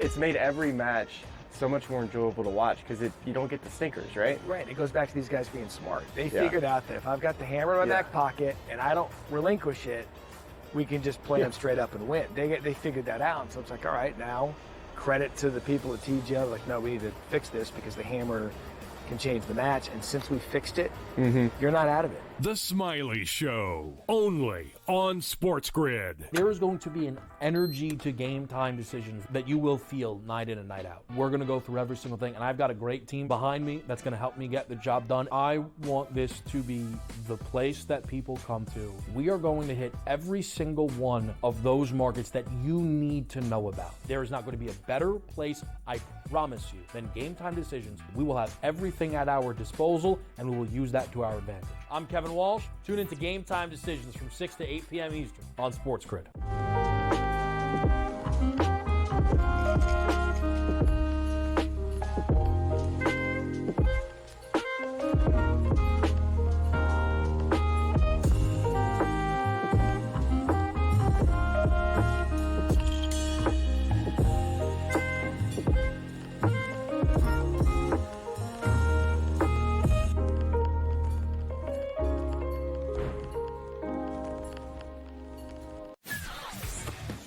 Off of the combine this weekend, there's been lots of anonymous sources and position coaches and all these things that sat down in interviews with him. A lot of teams allegedly don't see him as a first-round pick. Their big mouth that thinks they can do it either. They're embarrassing themselves. They all think they're so smart, everybody in this business. You're all a bunch of drips. Honestly, you don't know who's going anywhere. Pharrell Coast to Coast, only on SportsGrid.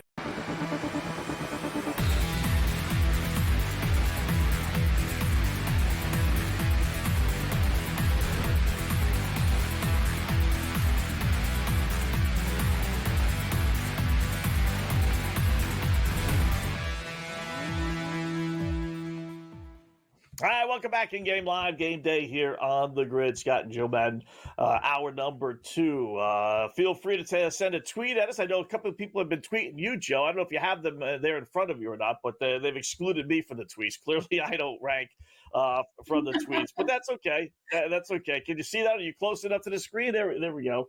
Yeah, so Brian tweets it. Go ahead. Eric jumping on Boston live with us at plus 1.5. So he would have got that right at plus 120 after Florida went up. And then Brian getting Tim Struzel. And he's got a couple of players there. That game for the Senators, Scott, if you took those points for those players, you cashed it within 24 seconds with Brady Tkachuk coming out, getting the goal. They got the assist. So great job by Brian on grabbing those players for their points tonight. It's been a good night for those player props out there. So yeah, if you guys are cashing with us, make sure you tweet it at us so we can shout you out here on those wins, Scott. Absolutely. Tampa Bay not dead yet. Good thing they didn't offer that shutout bet because they did just score, down 3-1 now against Carolina. 15.5 minutes left. You know, I do like betting on teams that scored the last goal, even if they're down, within reason. But, even down 2, Joe, just kind of gets them pumped up a little bit, gets Carolina, in this case, on its heels just a little bit to get the mojo flowing.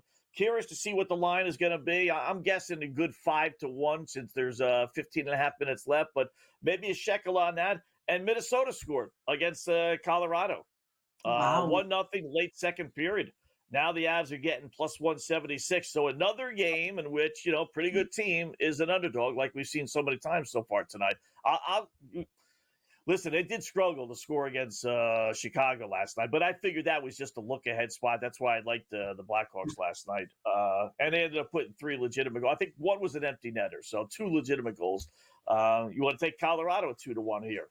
Absolutely. Colorado are the better team. I don't trust the Wild and how they've been playing at home. Now, Ryan Hartman is back from suspension, correct? I'm sure he's in the lineup here, but still, it doesn't make that big of a difference. You've got a Colorado team that's so strong out there on the ice. Mackenzie Blackwood is solid between the pipes, and I know Gustafson is having a great night here for the Minnesota Wild, but I think at plus 200 for the Colorado Avalanche, it's definitely worth a shot. I still think they win this by probably 2 goals out here, Scott. They're such a better team than the Minnesota Wild, and I just don't see a situation where they lose this one tonight. You look at these players, you look at how strong they are out there, and last night's game was proof of it.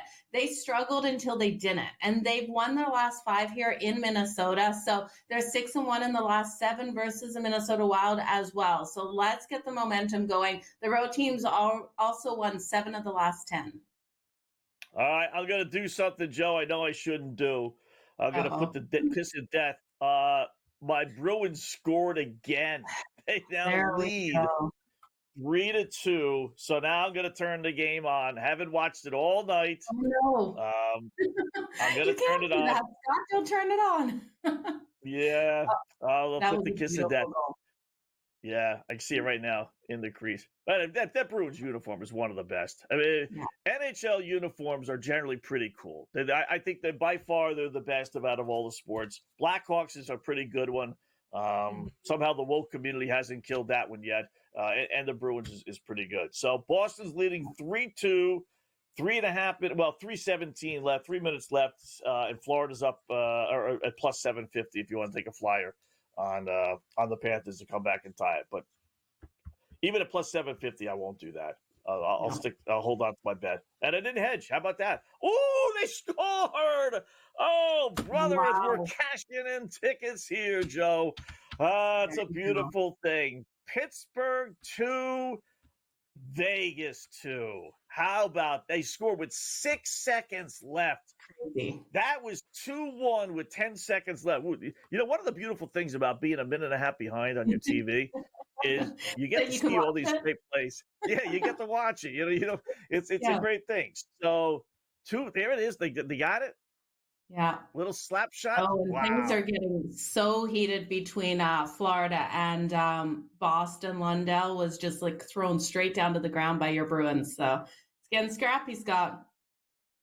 Wow. Oh, helmets are off and everything. Lundell versus I'm not sure who that is for Boston going after him. Really? After the goal, they're coming. Little slap shot. Oh, it was deflected in front. Who's 48? I'm not good with numbers, especially for hockey players. Someone had a nice little deflection in front. Goaltender never had a shot.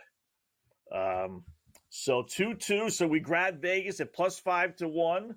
Right now it's locked. They're going to overtime, obviously, scoring with 6 seconds left. And this one I will hedge. Vegas is minus 132. So give me, we got Vegas plus 5-1. Pittsburgh is plus 104. I'll put a couple of shekels on Pittsburgh and walk away happy and just know. Whenever you get a goal, like even people that don't hedge, right? I can hear Cam and Gabe, they never hedge, especially Gabe, right? But if you get a goal, if you make a bet with 4 minutes left, and then you get a goal with 6 seconds left to tie it, you got to hedge. You can't hold on to that bet without taking some profit.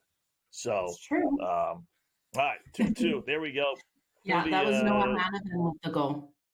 So good to see. He's 9th of the year. Okay.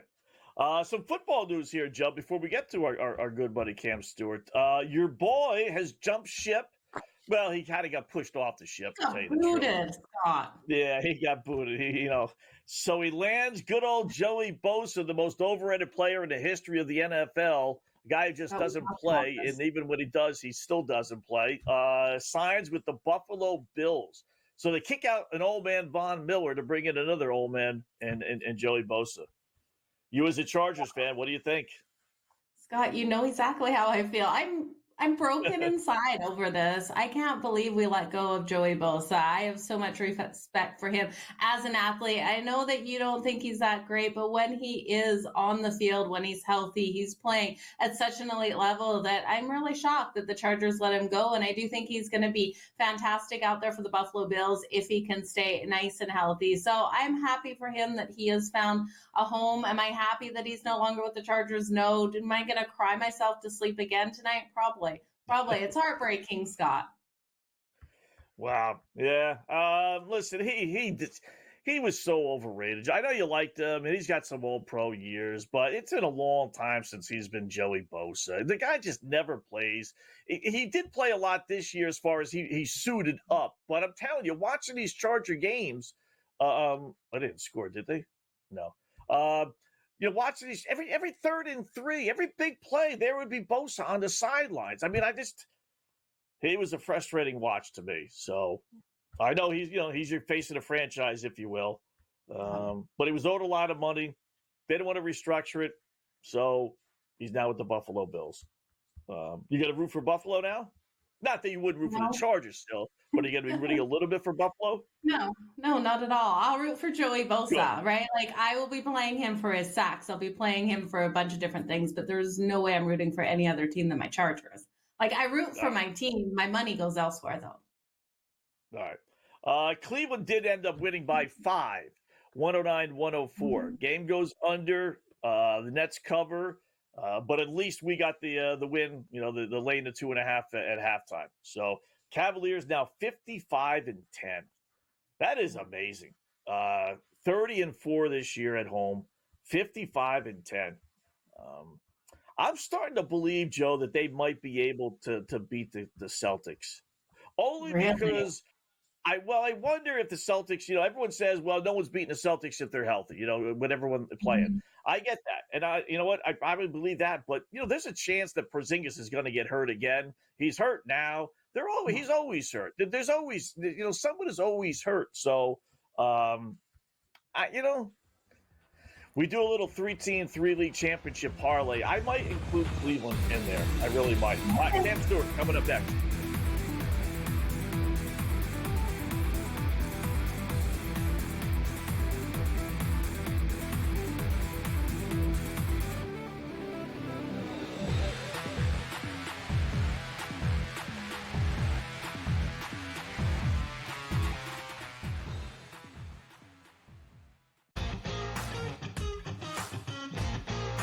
It's made every match so much more enjoyable to watch because you don't get the stinkers, right? Right. It goes back to these guys being smart. They figured out that if I've got the hammer in my back pocket and I don't relinquish it, we can just play them straight up and win. They figured that out. So it's like, all right, now credit to the people at TGL. Like, no, we need to fix this because the hammer can change the match. And since we fixed it, you're not out of it. The Smiley Show, only on SportsGrid. There is going to be an energy to game time decisions that you will feel night in and night out. We're going to go through every single thing, and I've got a great team behind me that's going to help me get the job done. I want this to be the place that people come to. We are going to hit every single one of those markets that you need to know about. There is not going to be a better place, I promise you, than Game Time Decisions. We will have everything at our disposal, and we will use that to our advantage. I'm Kevin Walsh. Tune into Game Time Decisions from 6 to 8 p.m. Eastern on SportsGrid.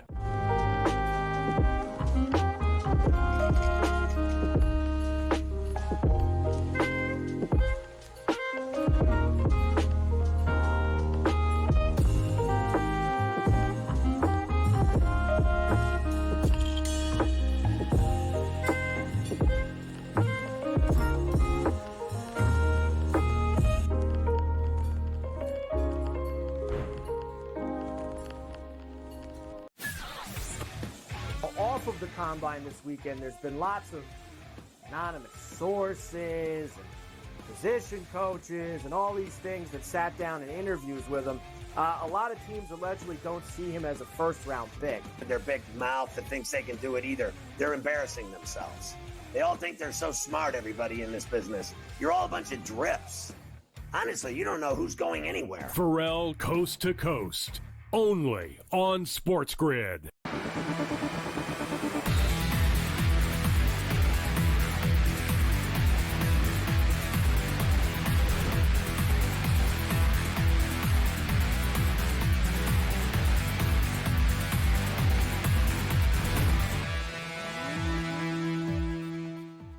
Brad, welcome back in Game Live. Game day here on the grid. Oh, nice to have the officials in your back pocket.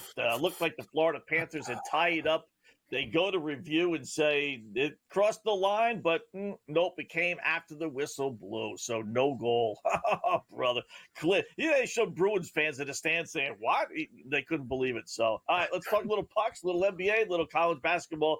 Our good buddy Cam Stewart here on the grid. What's going on, Cam? How are you tonight, bud? What's on your plate?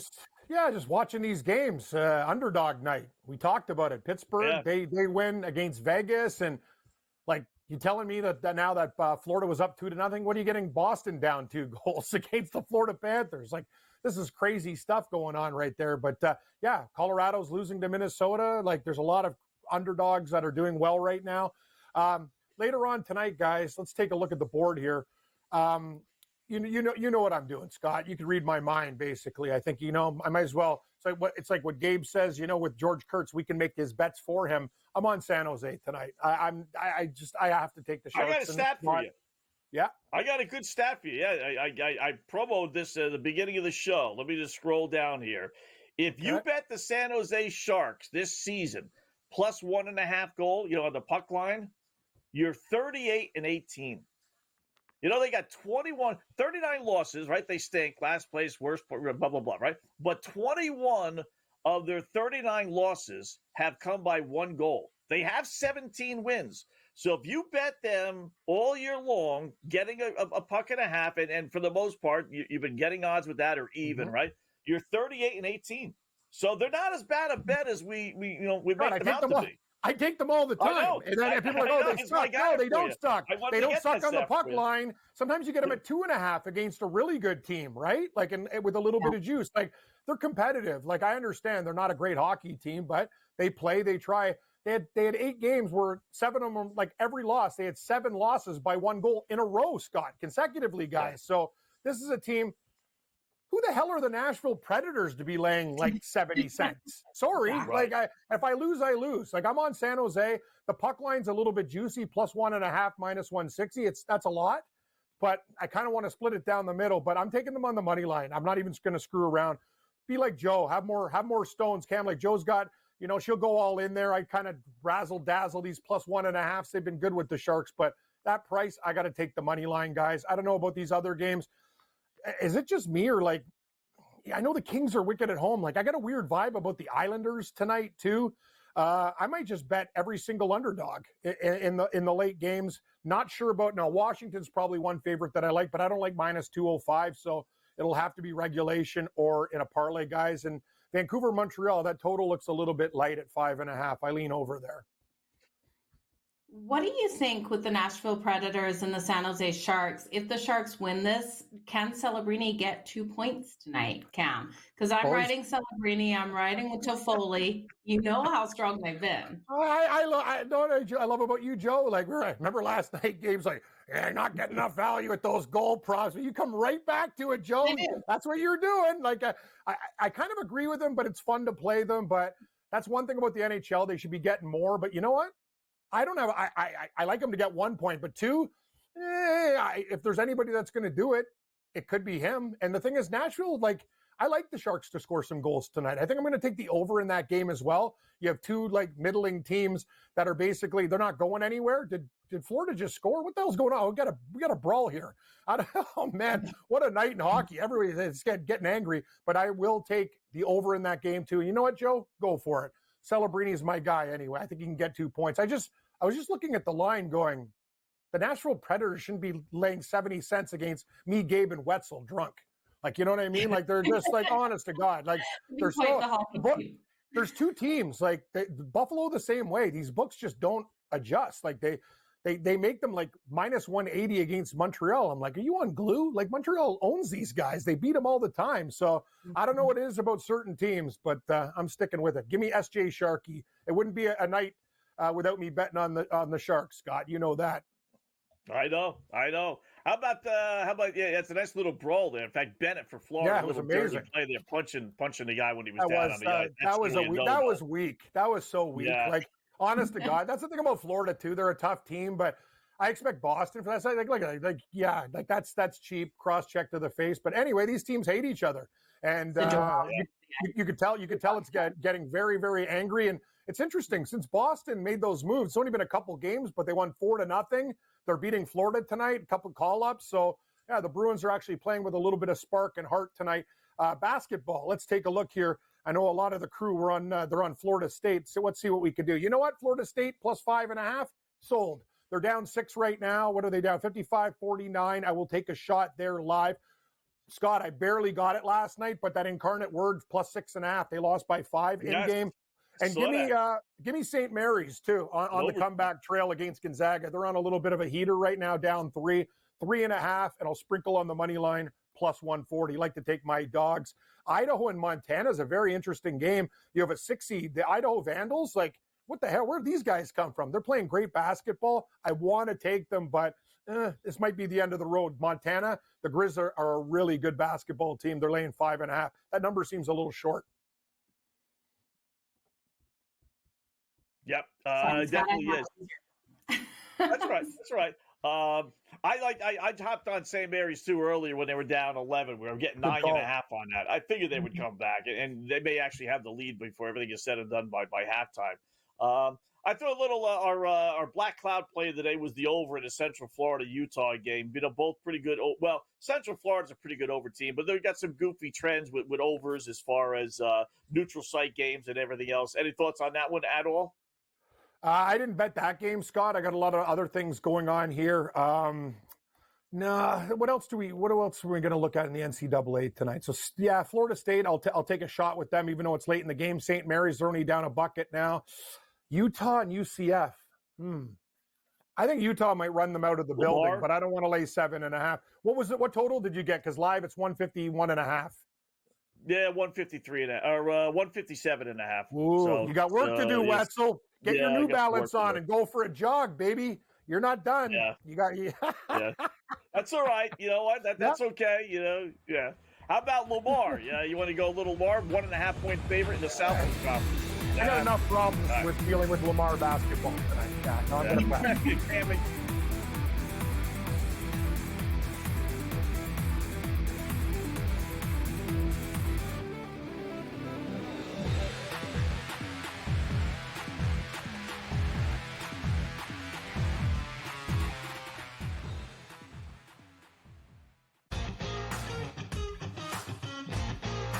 It's made every match so much more enjoyable to watch because you don't get the stinkers, right? Right. It goes back to these guys being smart. They figured out that if I've got the hammer in my back pocket and I don't relinquish it, we can just play them straight up and win. They figured that out. So it's like, all right, now credit to the people at TGL. Like, no, we need to fix this because the hammer can change the match. And since we fixed it, you're not out of it. The Smiley Show, only on SportsGrid. There is going to be an energy to game time decisions that you will feel night in and night out. We're going to go through every single thing, and I've got a great team behind me that's going to help me get the job done. I want this to be the place that people come to. We are going to hit every single one of those markets that you need to know about. There is not going to be a better place, I promise you, than Game Time Decisions. We will have everything at our disposal, and we will use that to our advantage. I'm Kevin Walsh. Tune into Game Time Decisions from 6 to 8 p.m. Eastern on SportsGrid.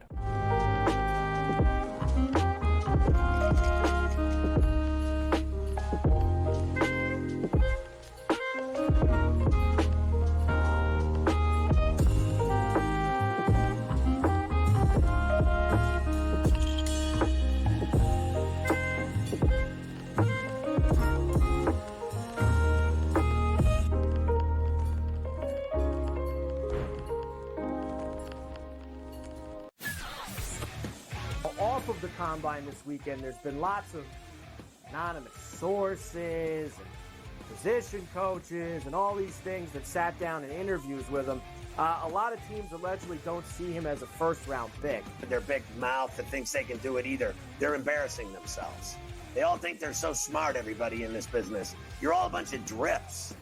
Honestly, you don't know who's going anywhere. Pharrell Coast to Coast, only on SportsGrid.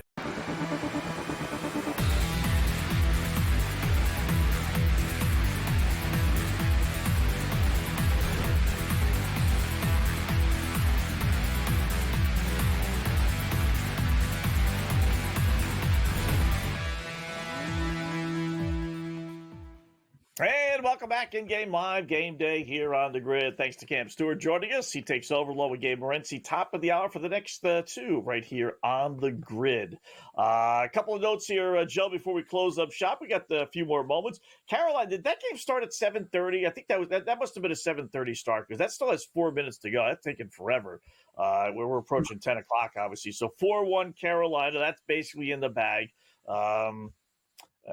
Minnesota 1-0 over Colorado. We talked about that. You get the Avs now plus 210. I think that's a halfway decent play after two. After two, Winnipeg 2-1 over the Rangers. And then you got the 4 games later on tonight. So some final hockey thoughts before we get to the NBA. Yeah, I would jump in on Colorado, like we were saying, at the plus 210. But looking at the Washington Capitals and the Anaheim Ducks, I'm not going to overthink it. I'm just going to take the Capitals laying 1.5 on that puck line at plus 122. I don't think the Ducks are quacking, and I think Ovi's in for a solid night. I think he can hit Dostal in this game. I take him for 1 point. I'd take him for the power play point, but then I'd look at him for a goal, 2+ goals, and then up to the hat trick. The hat trick's coming in at plus 3,300. I think Montreal is live versus the Vancouver Canucks tonight. I'm jumping on them at plus 118. And then I'm going to ult that under between the Islanders and the Kings, under 4.5. I think both goaltenders have a really solid night. The Kings have been allowing too many goals as of late. They need to lock down, and Sorokin has solid numbers. And then I've got my same game parlay in that Preds and Sharks game. So ultimately, over 6.5 goals. I will take Celebrini for 2+ points at great plus money. I'll also look at Forsberg for the Predators for goal number 25 and Toffoli for goal number 25 tonight out there on the ice. I parlayed those together, you guys. That long shot parlay coming in at plus 16.19, Scott. All right. Ovechkin's numbers are just crazy, Joe. When you think about goals, they're basically the same as home runs, right? 50 goals, 50 home runs on a season. So if you bet a guy to hit a home run, you generally get, 2? I'm not a big home run guy because I don't think the payoffs are worth it, but 2, 250, 3-1, depending on obviously which guy you get. So I bring that up because Ovechkin to score a goal tonight is plus 105. It's basically even money. I mean, I know it's Anaheim, but would you ever bet a guy to hit a home run at plus 105? I mean, I don't do it at plus 250, let alone plus 105. At least 2 goals is 7-1. That's nuts. Pitcher, right? Against a weak pitcher. Well, yeah. This is a weak team. This is a weak defense. They allow the most shots on goal per game. They're going to allow these shots for Ovi. Ovi 5+ shots on goal. Another way to look too. That's not bad. I like that. Or, Ovi plus 170 to have the most shots on goal. But again, we talked about it. Just know that if he has 4 and 3 other people have 4, you're going to lose money. But I might take a flyer on 7-1. 34-1 they're offering for you for the hat trick for Ovechkin. You can bet that every single, what do they got? 17 games left, 17, 18 games left. You could bet that every single night you win. If he hits one time, you're going to obviously win money. Every time. You think he's going to get a hat trick? Yeah. He probably has one more in him, Yes. Even if it's an empty netter, he probably does. Right? It's a big one tonight, Scott. Let's look for Ovi, right? Ovi 3 goals. Can he get 4? Let's go. Oh, that'd be pretty incredible. Really 4 goals tonight, Scott. Did they even offer that bet? Dreaming. Let's just go with the hat trick. Let's go with a hat trick. Yeah, be satisfied with that. College basketball, Gonzaga 33-31 at the half. So they were up, 11, at least 11 or 12. We grabbed them at 9.5. I did anyway. Now they're back down to 2.5, and St. Mary's is plus 2.5. The over-under is down to 138.5.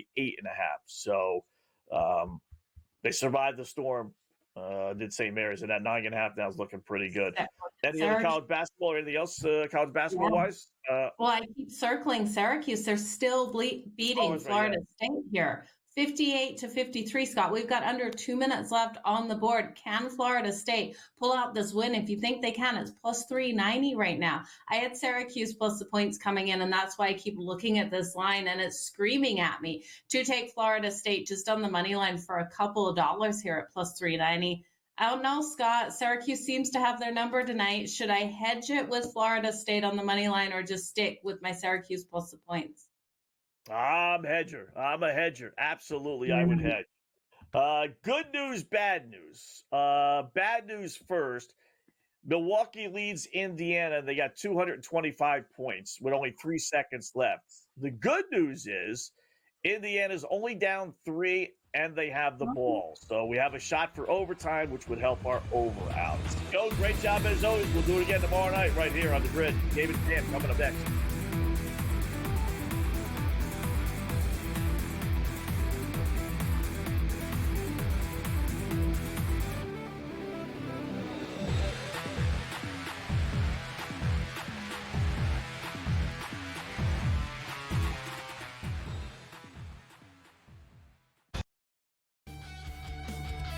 The Eagles got it done.